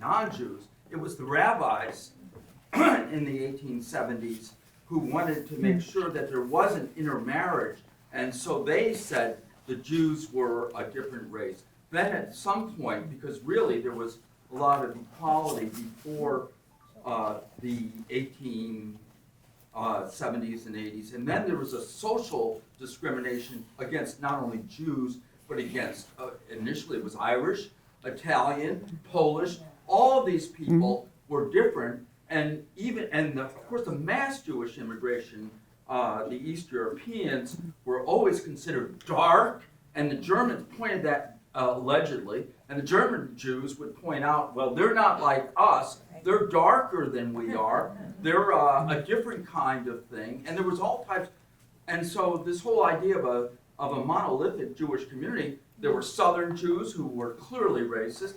And when you were talking about the slave trade and everything else and the corruption, I'm thinking of the Ulysses S. Grant prohibiting Jews from living in a certain area. And there were Northern Jews who were not necessarily that. And at some point, it's the German Jews with the money, not the East Europeans, who also were much more left-wing historically and continually. Well, let me jump in because I want to. Just one last comment. It was the German Jews who were involved in funding the Rosenwalds and stuff like that, funding and the end of it. So let me just, something you said earlier about the rabbis embracing the notion of the Jews being not white. So what all of this discussion rests on is the emergence of the pseudoscience of racial hierarchies, which emerges first in Europe and then is picked up by people like Madison Grant and others, Lothrop Stoddard in the United States. And you are right that that in the 1870s, that as Jews like the Lehmans have integrated into America, that there's a great deal of concern about the preservation of Jewish identity, which does lead some rabbis to say, well, to embrace this notion of Jewish racial differentiation. But these are like super, super complicated questions. And as you point out, with Grant's order expelling the Jews from his Department of Tennessee in December of 1862, that Jews have been discriminated against legally in the United States. But I would also point out that this notion of Jews as being swarthy, as having certain physiognomy, this goes back to medieval iconography. This is not something that's new. And I think one of the things you said, Pamela, earlier, and maybe this is an appropriate note to end this part of the discussion on, is that the playwright is Italian, but raised in an Orthodox community of Jews.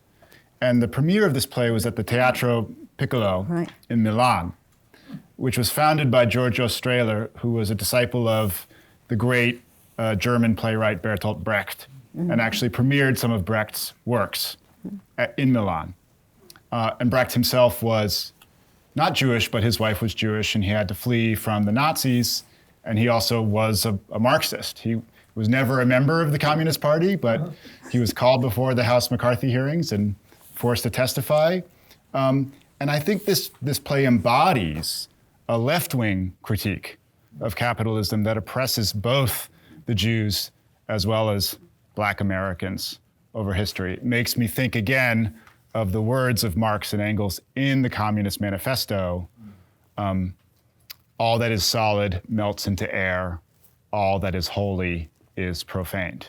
These institutions which have godlike power over our lives, such as capitalism, are things that take human labor, take human lives, and turn them into abstract things that have the power, in some cases, of life and death over all of us, and have the power to uplift some of us, but also oppress others of us. And we live our life within these systems. And what I think is so remarkable about the Lehman Trilogy is the way it shows the evolution of American life under these systems, which are continuing up to today. I mean, it's sort of the overarching metaphor. There are many images in this play of people walking on air or feeling like a breath or a feather, right? It's the invisible hand of the marketplace, which both uplifts and also causes things to plummet. It creates, but it also has incredible power to destroy.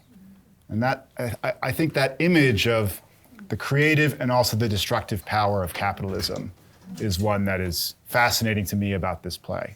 I want to thank Dan, Pam, and Sarika.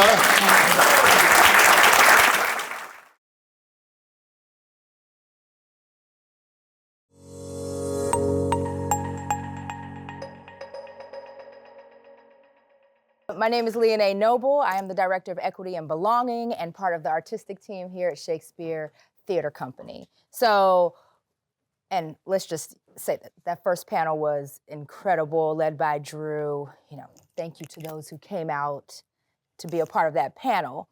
In this panel, we're going to dig into the second half of the play, which is spanning from 1929 to 2008, and paying particular attention to post-World War II and the American dream and the evolution of the American dream and how it connects to the many identities we behold as Americans.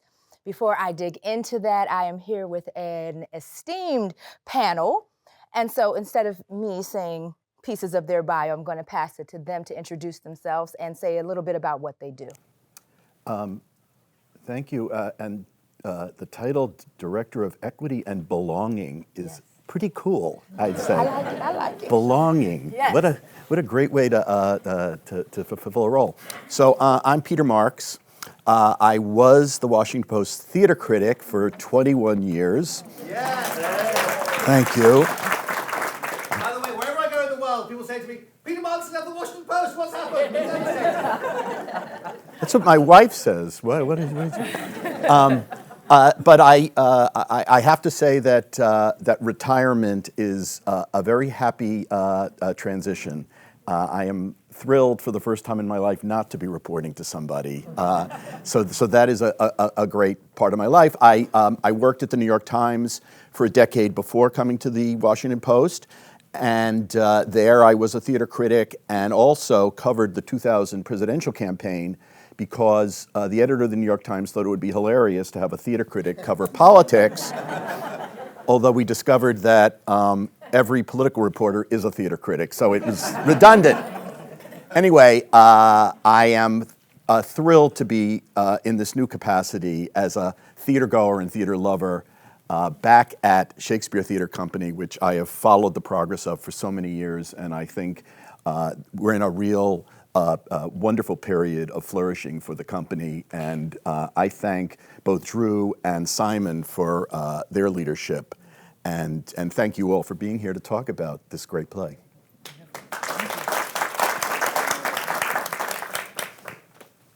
Great. So hello, everyone. I'm Yolanda Savage Narva. I use she, her pronouns, and I'm the Vice President of Racial Equity, Diversity, and Inclusion and Communities of Belonging. There's that belonging word again, for the Union for Reform Judaism. And I'm really thrilled to be here today.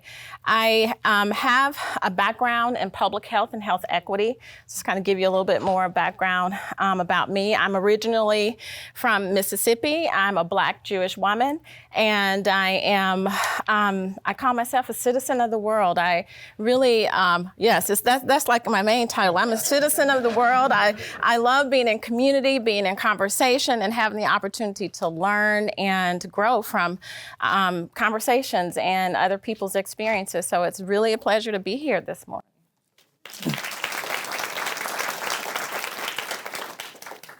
Hi, everyone. I'm Bill Kane. I'm teaching the English department at Wellesley College. I'm in year number 45.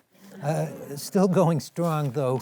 I think there might be some dissenters to that judgment among my younger colleagues. It's a great honor to be here.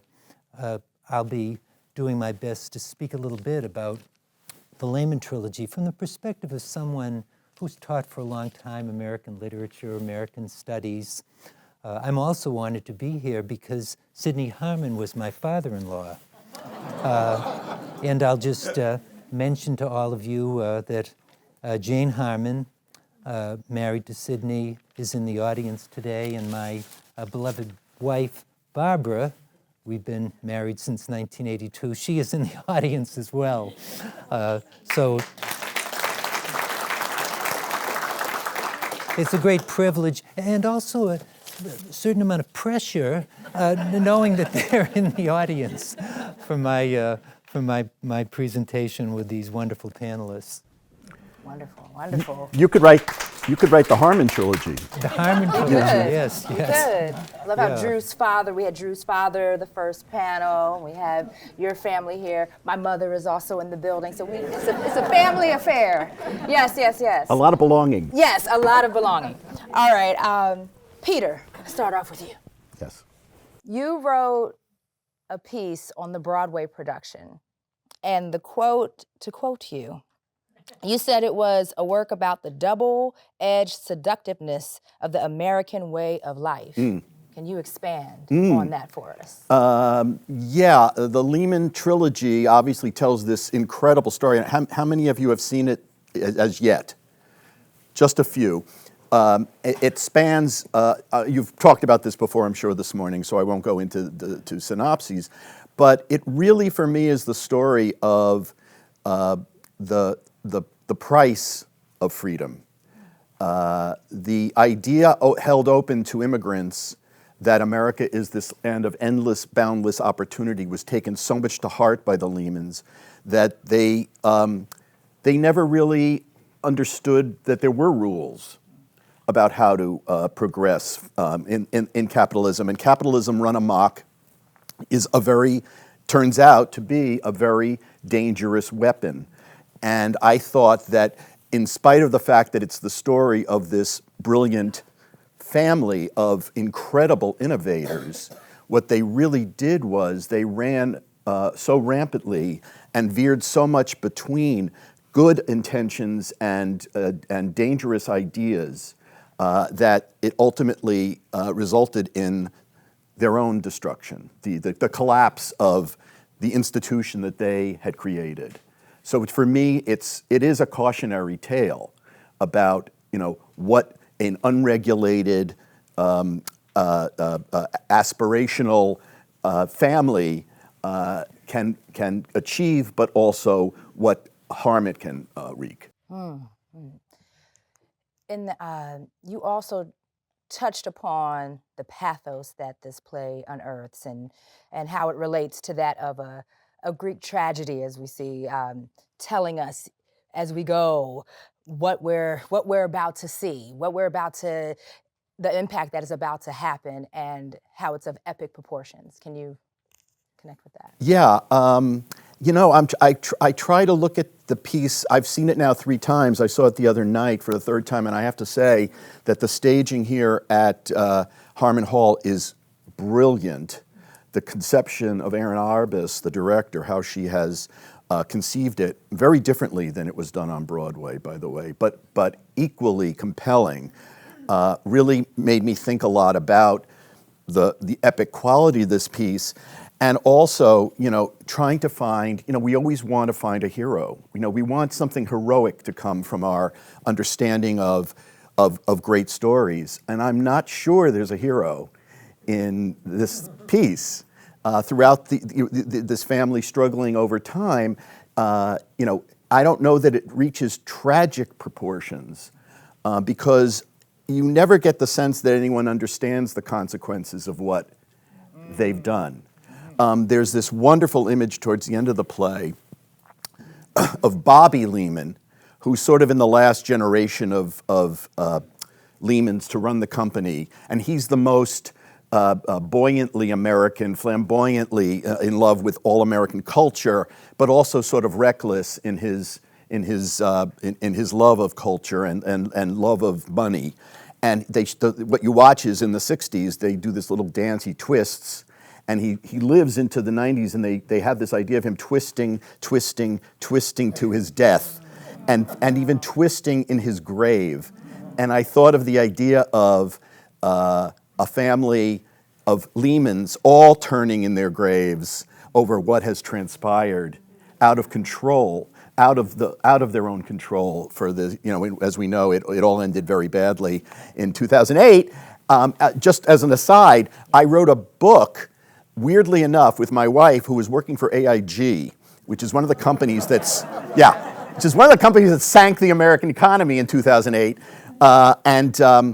We wrote it with the CEO of the company, who had to pay back the federal government $200 billion that had been loaned to the company to rescue AIG. I wrote an entire book about collateral debt obligations with really not knowing what the hell they were.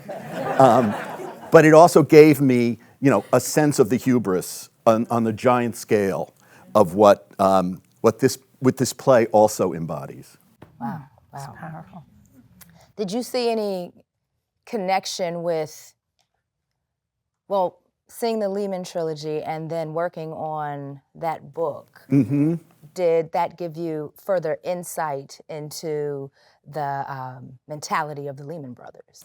Well, it gave me more insight into the human toll of what transpired and how these abstracted ideas, and that what comes across in the play, that what starts as this very concrete set of values and commodities that the Lehman Brothers dealt with in the 19th century becomes increasingly abstracted in the 20th century. The idea of the stock market and wealth being acquired without any money or any kind of a good being exchanged, I think distances them from the reality of what people go through in these situations. And similarly, all of Wall Street, and you can see how it happened at AIG, the more they gave over a responsibility for running these crazy schemes to make money, made them forget that they were giving subprime mortgages to people mostly Black, Latino families that could not possibly pay the interest on them ultimately.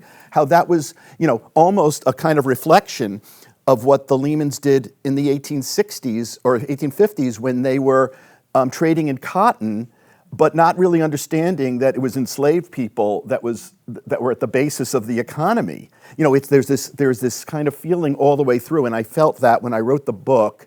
I felt my understanding of the pain had basically been subtracted from the values that a family like the Lehmans could understand. Now, Bill, you work with the next generation, and as Americanists, and also do studies on the American novel at Wellesley. And I know you prepared something in connection to the Lehman trilogy and this journey. May you share it with us? Thank you so much. As a professor for so many years, I'm still always nervous about class preparation. So I did put together a few remarks with apologies to my beautiful fellow panelists and with apologies to Drew as well. The Lehman trilogy, as you know, it's a vivid, multi-generational exploration of the American dream. Those of you who have seen it or who have read it, you will remember how it begins. Section 1, The Traveler, 1844, with Henry standing on a wooden dock in New York Harbor. The first line is, he had been dreaming of America. The final lines of the play, Henry once again, when there was nothing but three brothers standing together in the morning sun, dreaming of America. American dreams, won and lost, sought after, not reached, so close yet so far, like the beckoning green light that F. Scott Fitzgerald Gadsby gazes at with enchantment and longing. That's the dock. That's the magical place where the beautiful Daisy Buchanan lives. She's at a distance, but Gadsby feels from his mansion he can almost touch her across Long Island Sound. Let's begin. Let's begin with Thomas Jefferson, 1776. We hold these truths to be self-evident, that all men are created equal, that they are endowed by their Creator with certain unalienable rights, that among these are life, liberty, and the pursuit of happiness. Notice that Jefferson doesn't promise us happiness, just the pursuit of it. Let's situate ourselves now in the 20th century. You know the play, Arthur Miller, Death of a Salesman, 1949. Willie Loman's dream of establishing his own business keeps crashing into and colliding with reality. Willie says to his sons, "Tell you a secret, boys. Don't breathe it to a soul. Someday I'll have my own business, and I'll never have to leave home anymore." Willie keeps being wounded, however, by the truth he tries to deny. He admits to his wife, Linda, "My God, if business don't pick up, I don't know what I'm going to do." He also tells her, "You know, the trouble is, Linda, people don't seem to take to me." Willie chose the sales profession because he wanted to be loved. I realized that selling was the greatest career a man could want. Because what could be more satisfying than to be remembered and loved and helped by so many different people? Lorraine Hansberry, Raisin in the Sun, 1950. Sure, I'd be happy to. Lorraine Hansberry, A Raisin in the Sun, 1959. Walter Younger, his wife Ruth, their son Travis. Remember, for a few precious moments, Walter is sure that his prospects have brightened at last. He says to his son, as he gathers his son in his arms, "You know what, Travis? In 7 years, you're going to be 17 years old, and things is going to be very different with us in 7 years, Travis. One day when you are 17, I'll come home from my office downtown. You don't work in no office, Daddy. No, but after tonight, after what your daddy going to do tonight, there's going to be offices, a whole lot of offices."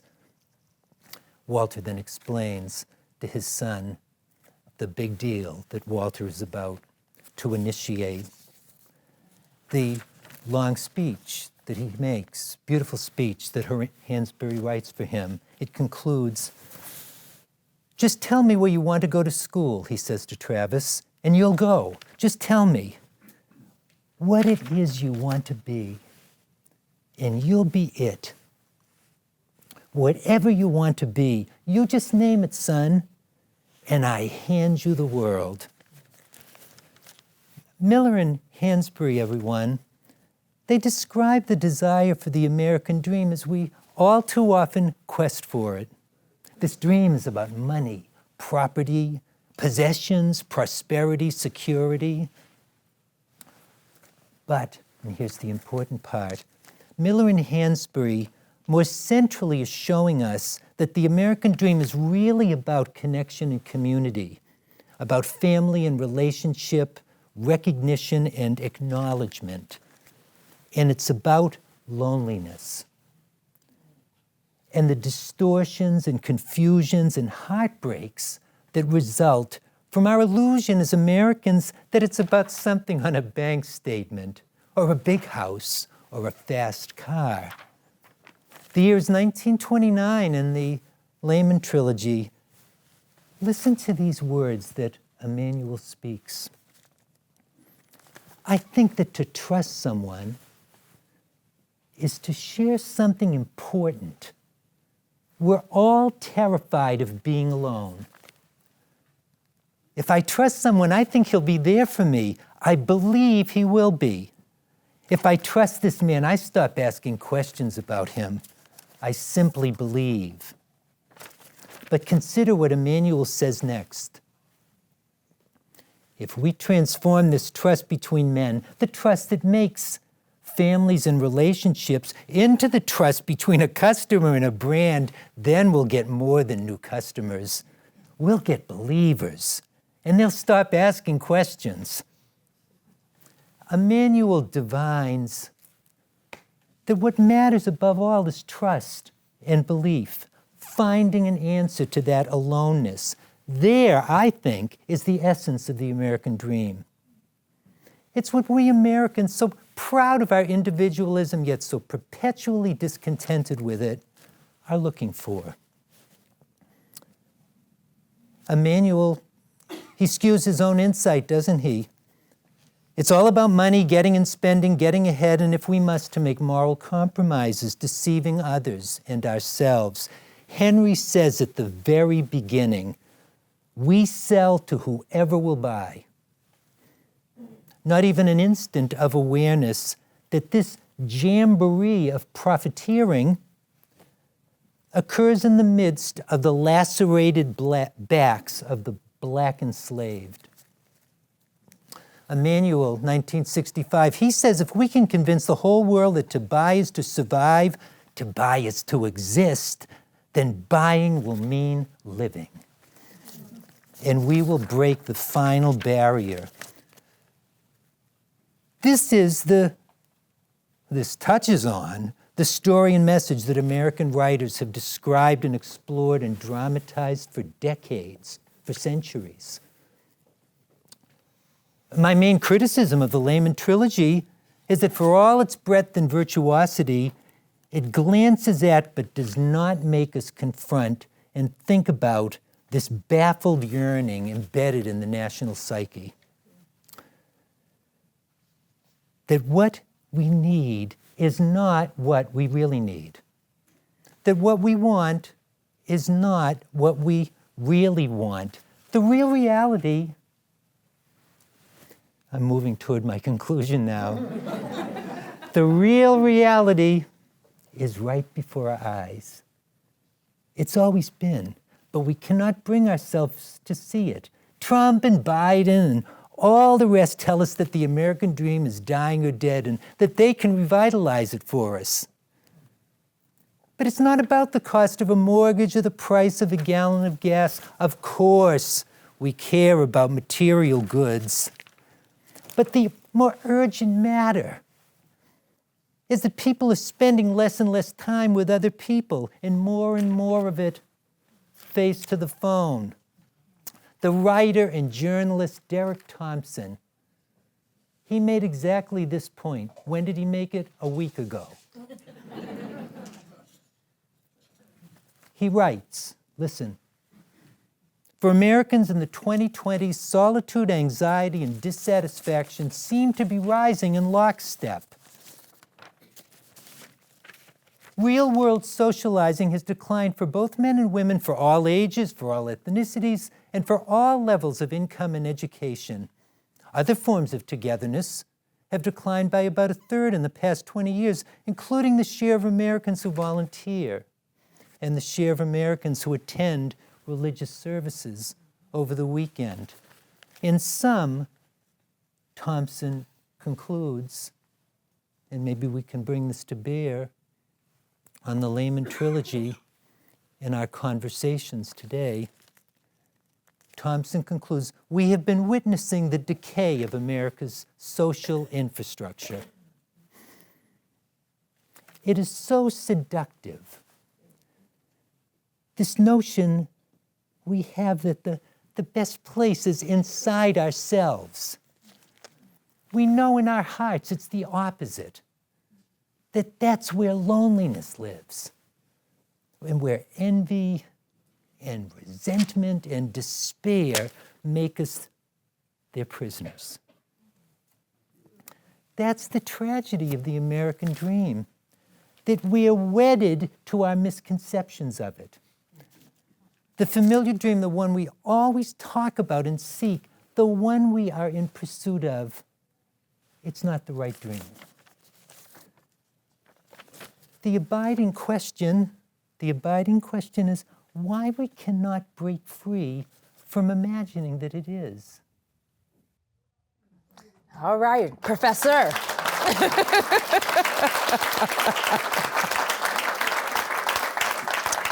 Thank you for that. You know that theater is doing its job when it makes you think and think and think and think. Maybe a little bit louder, Leonard. Oh. Let me put on my theater voice. I need to project. Yes. But I was saying, you know that theater is doing what it's supposed to do when it makes you think and think and think, and then you leave and you think more. And I would say in hearing a piece like that, if that doesn't make you want to go and run and see this production of the Lehman Trilogy, I don't know what will. And it's also interesting how that ties to playwrights moving through time. You brought up Miller and you brought up Lorraine Hansberry and how that American dream shifts according to who it connects to and who's writing the story, but it always resonates with everyone in different ways. And it also connects to what's happening in our society. You know, we are shifting what classical theater means. This is not a Shakespeare play, but it has a lot of the themes and continual connectiveness that Shakespeare has. I'm going to shift now to Yolanda. Now, Yolanda, you have dedicated your career to fighting against racism, anti-Semitism, and all types of discrimination. In the first panel, we touched a bit on Reform Judaism, and we know that the work that you do in connection to that. Act 2 focuses largely on the conflict between Robert and Herbert. And Drew brought this up a bit about, the challenges that come in that and their different trajectories. Can you speak to what this play illustrates about the complexities of Jewish identity today? Oh, where do I?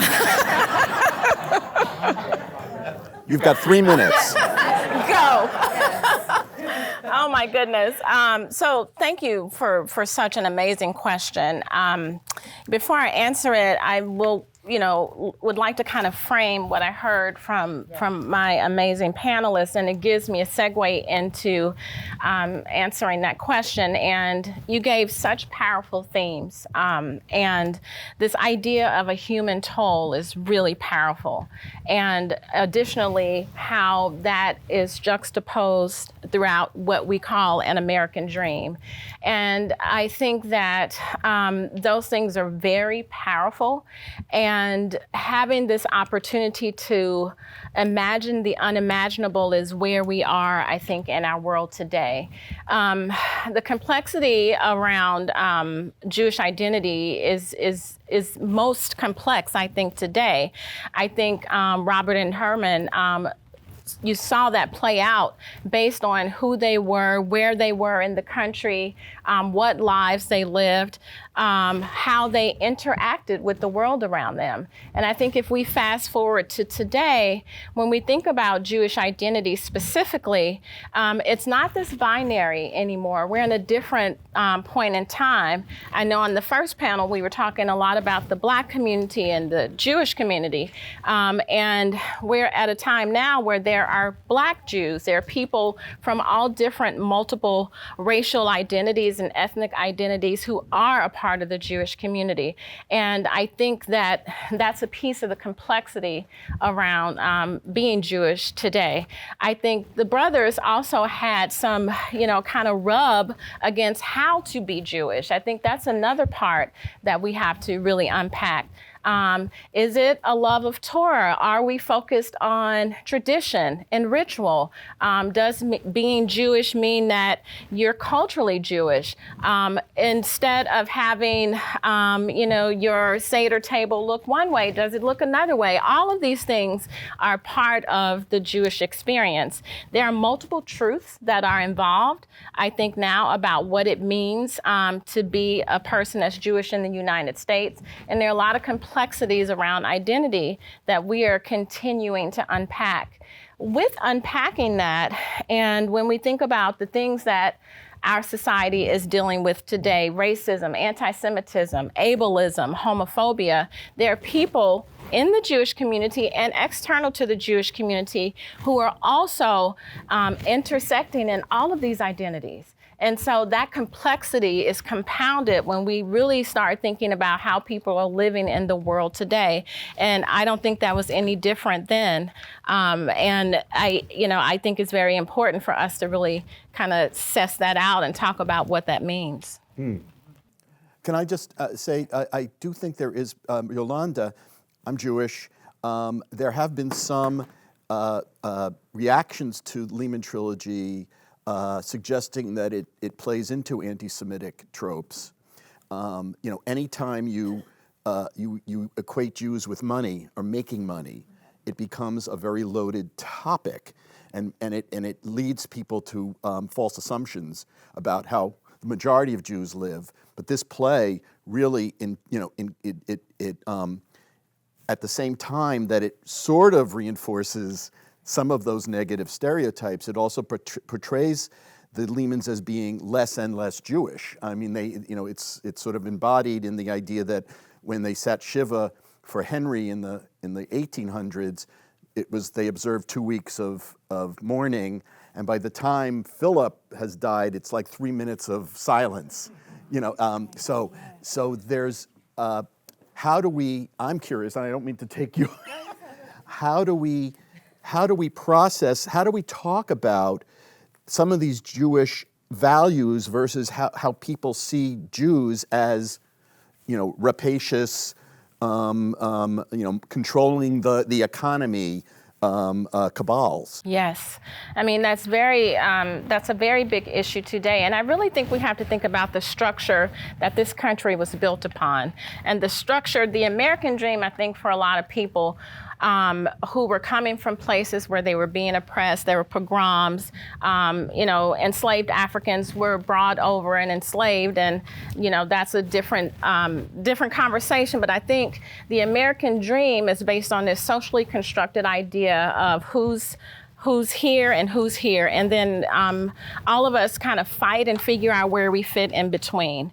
And I think in order for us to debunk the myths and erase these anti-Semitic tropes that are definitely overgirding, I think, this idea about Jews running the banks and behind the curtain, pulling, the puppet strings and all of these things, is to really help people understand that Jews come in all different hues, all different socioeconomic backgrounds, and this idea that animates, I think, that anti-Semitism animates racism and homophobia and all these other things is really important for us to debunk. And having conversations like this, I think, is a very good start to that. Yeah, and Bill, in that piece that was presented, I think of the word belonging again, that we brought up a few times, and that most people are seeking to belong.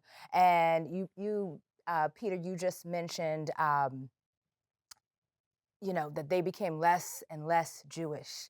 And I think within each culture, there's that sense of, am I this enough? Or how do I prove that I'm this enough? And then you put the American dream part on it, and then how am I American enough? And how do I show that I'm American enough? And is that in the property that I own? Is that in this? Is that in that? And what these things mean? And breaking it down that there's no there's no set parameter that you have to fit inside. And that's what is beautiful about America, is that we all fit in different ways, and we all have our own unique attributes as we shift, as we move through time, and as we develop as a country. We're still developing.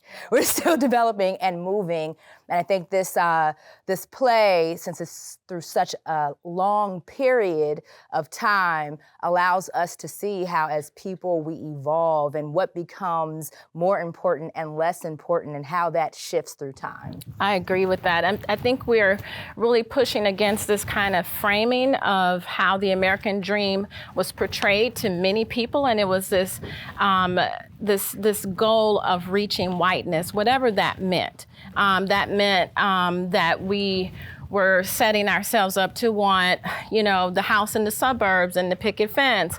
I think all groups have gone through that iteration at some point. There's a book called The Miseducation of the Negro by Carter G. Woodson that talks about people wanting to emulate whiteness, Black women straightening their hair. All of these things are part of that original American dream that people are pushing back against now and saying, this is not a melting pot. I am here, I'm a unique individual, this is who I am, and I want to contribute as that person bringing their full selves to this. And I think that play really ebbed and flowed in a way that really helped us to have these conversations around what that really looks like today and in modern times.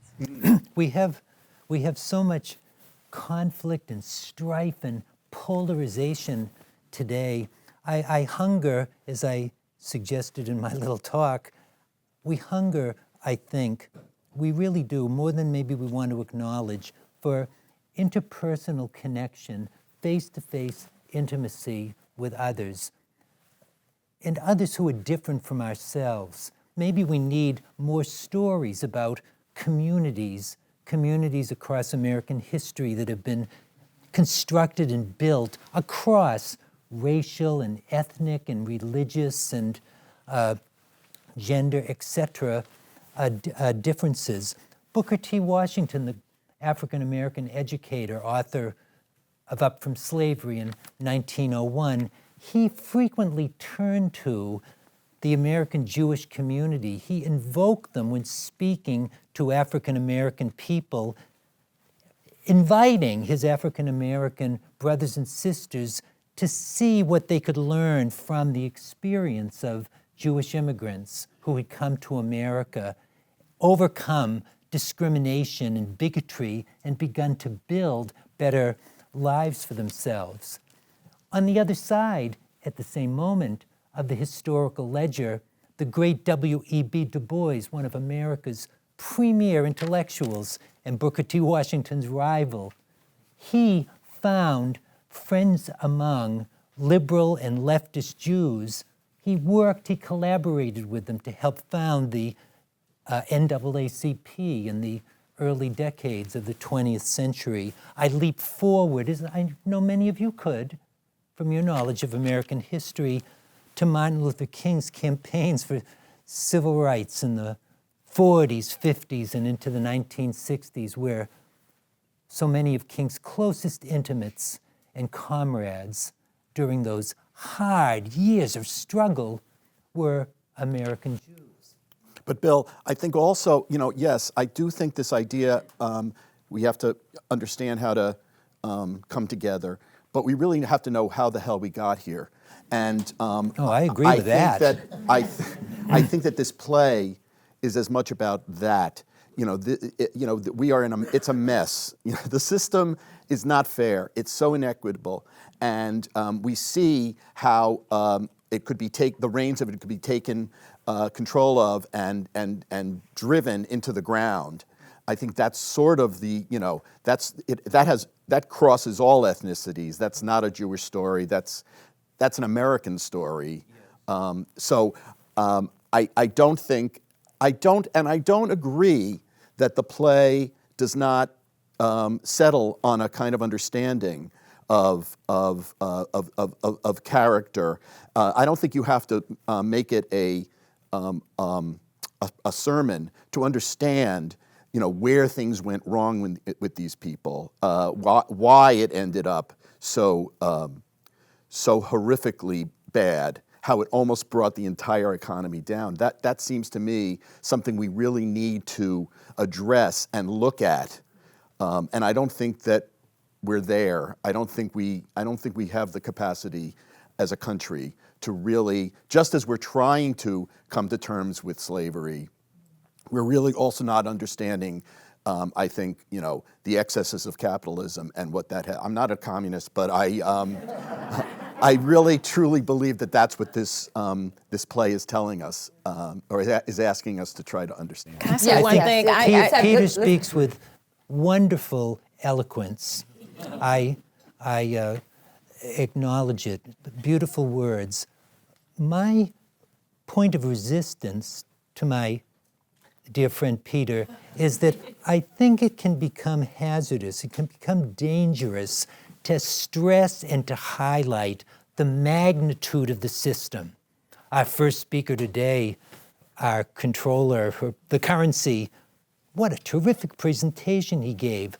But the problem with emphasizing too much the momentum and drive and the incomprehensibility of the system is that it makes us all feel helpless, that we have no agency, that we can't find cracks and crevices and fissures where we can make differences on our own and where we can intersect with others to build a better world for our children, our grandchildren, our friends, even for our elderly parents, perhaps. So maybe a little bit in the back and forth between Peter and I, I'm just brainstorming, forgive me, but we're seeing that sort of tension arising between a system. Yes.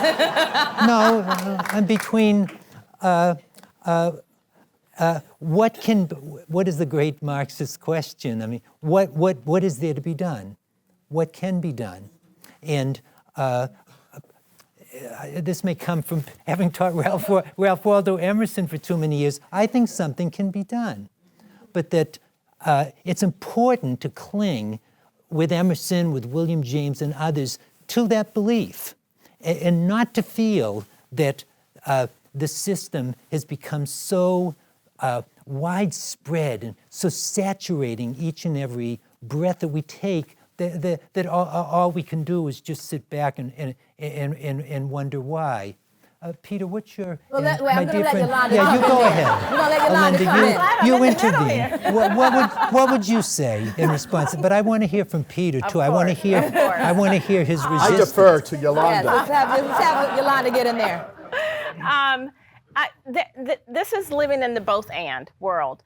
for example, I think the human toll piece has to be pulled out of this because specifically going back to the Lehmans owning slaves, being in the plantation business, all the way up until the crash that happened and the predatory loans, we have to realize that the economy of the United States was built on the backs of enslaved people.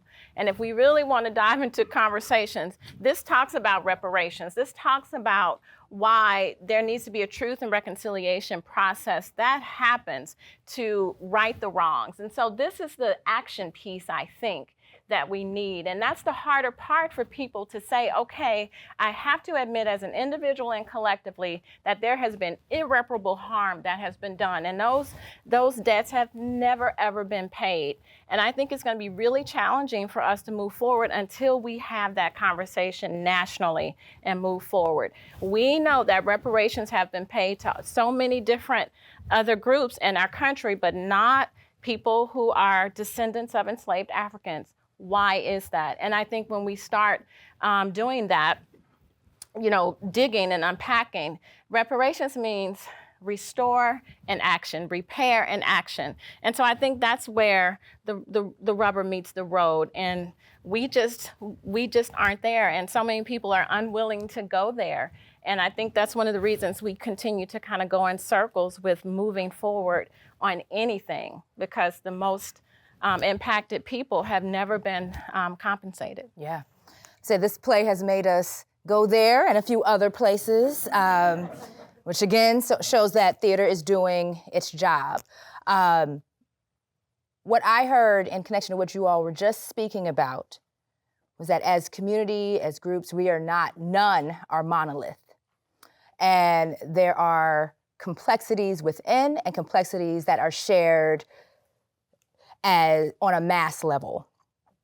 There has been no movement in time that only consisted of one group of people that was actually successful and had successful outcomes. And we're not going to solve these concerns here, but these types of conversations are important for this reason, and it's important to have the mics fixed first.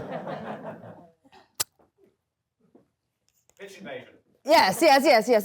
But yes, thank you. But it's important to have these conversations and to have different perspectives within these conversations. And just like when somebody looks at the same painting, they can see 10 different figures. That's what theater is. It is art, and it allows us to go places that we may not have been able to go before in our conversations, in our discussions, and in our viewpoints. And in this story that is a true story that goes through time, it resonates with many different groups for many different reasons. We have time for 2.5 questions. I saw a hand right in the front. Yes? I think there are several enemies to things that I see growing up in society. One is reductionism. Speak up. Yes. Reductionism. There are a few concerns. One is reductionism. Where it's either or. There can be multiple tragedies and injustices at once. The Middle East is a number of tragedies, not just one. Right. And so I think that is a real issue. And when we get to this zero-sum or stuff, it's very dangerous. It's and. So yes, the system can be big, and yes, the individual can have impact, maybe in both. And finding ways to make changing the American dream to be more equitable, that everybody belongs. The American dream isn't about excess, but about Robert Maslo's hierarchy of needs, where you have a sustainable life, but maybe not, So I think this discussion was very good, and I haven't seen the Lehman Brothers. I think it would be very sad if we stopped showing any play about any one group saying, oh, that feeds into a stereotype. That's the reductionism. There's no heroes, and one set of heroes and villains. We're all both. Yes. So just speaking to reductionism and not one thing or the other, but the and, how we are more than one thing. And so it's these types of stories are important because we need to hear from the different perspectives. Anyone have a question for our panelists? Take one. I think we hit it all. We have one. I didn't see a hand. In the back. All right. Comment with a quick question. One of the things that struck me about the play, and actually Drew, I think, sort of suggested this earlier in his comment, is, or one way that it's sort of not a Greek tragedy, is I couldn't find, and I saw the play on Friday night and have read the play, it seemed to me, and really hit home in this discussion today, that there doesn't seem to me to be any awareness, as there often is at the end of a Greek tragedy, this sort of sudden moment where calamity strikes, but also consciousness emerges. I don't see that in this play. Where's the consciousness? Yeah. Just to really go back to your point, I see it here. Yeah, but this connects back to Bill's point about community, that I feel like this play leaves it to us to sort of challenges us to figure out what are we to learn from a play like this, because the play itself raises the question but doesn't answer it. As frequently, by the way, happens in Shakespeare's plays. Raises the question but doesn't answer it. This play to me does not, I don't see that moment of illumination anywhere. I see it here. So the consciousness that is not within the script per se, or within the play, is left to the audience. So that's what you were suggesting, is left to us to have conversations like these to figure out what the next steps are. I was just going to say, having spent a lot of time with a very wealthy man who was charged with running a company, a very smart, talented man, but they don't think in those terms. That class of, and I worked for an even richer man at the Washington Post. They don't think, that's not how they think. And it's a problem because they're gaining control. They're not losing control. We are more beholden to billionaires in this culture than we ever were before. And yes, there have always been very rich people, titans, the Gilded Age. You can go through the litany, but I think that the play is a good reflection of that. That there is no reconsideration at the end of all this. The family has basically lost control of the company by the time of the 2008 crisis, but there's no residual sense that anybody has any responsibility for what's transpired. And I think that's because it's a collective responsibility. Could I just jump in maybe? And I don't know if these are closing remarks or not, but Aristotle in his Poetics says that all dramatic structure ends in a scene of recognition. And he defines recognition, anagnoresis, as a change from ignorance to knowledge, but also a change from a bond of love to a bond of hate, or vice versa. Right? A tragedy is a bond of love that turns into a bond of hate. And a comedy is a bond of hate or conflict that turns into one of love. And in the Lehman trilogy, as Barbara was saying, we are denied that scene of recognition, right? And when you withhold, as a dramatist, the scene of recognition from the audience has to walk out of the theater and find that recognition for themselves.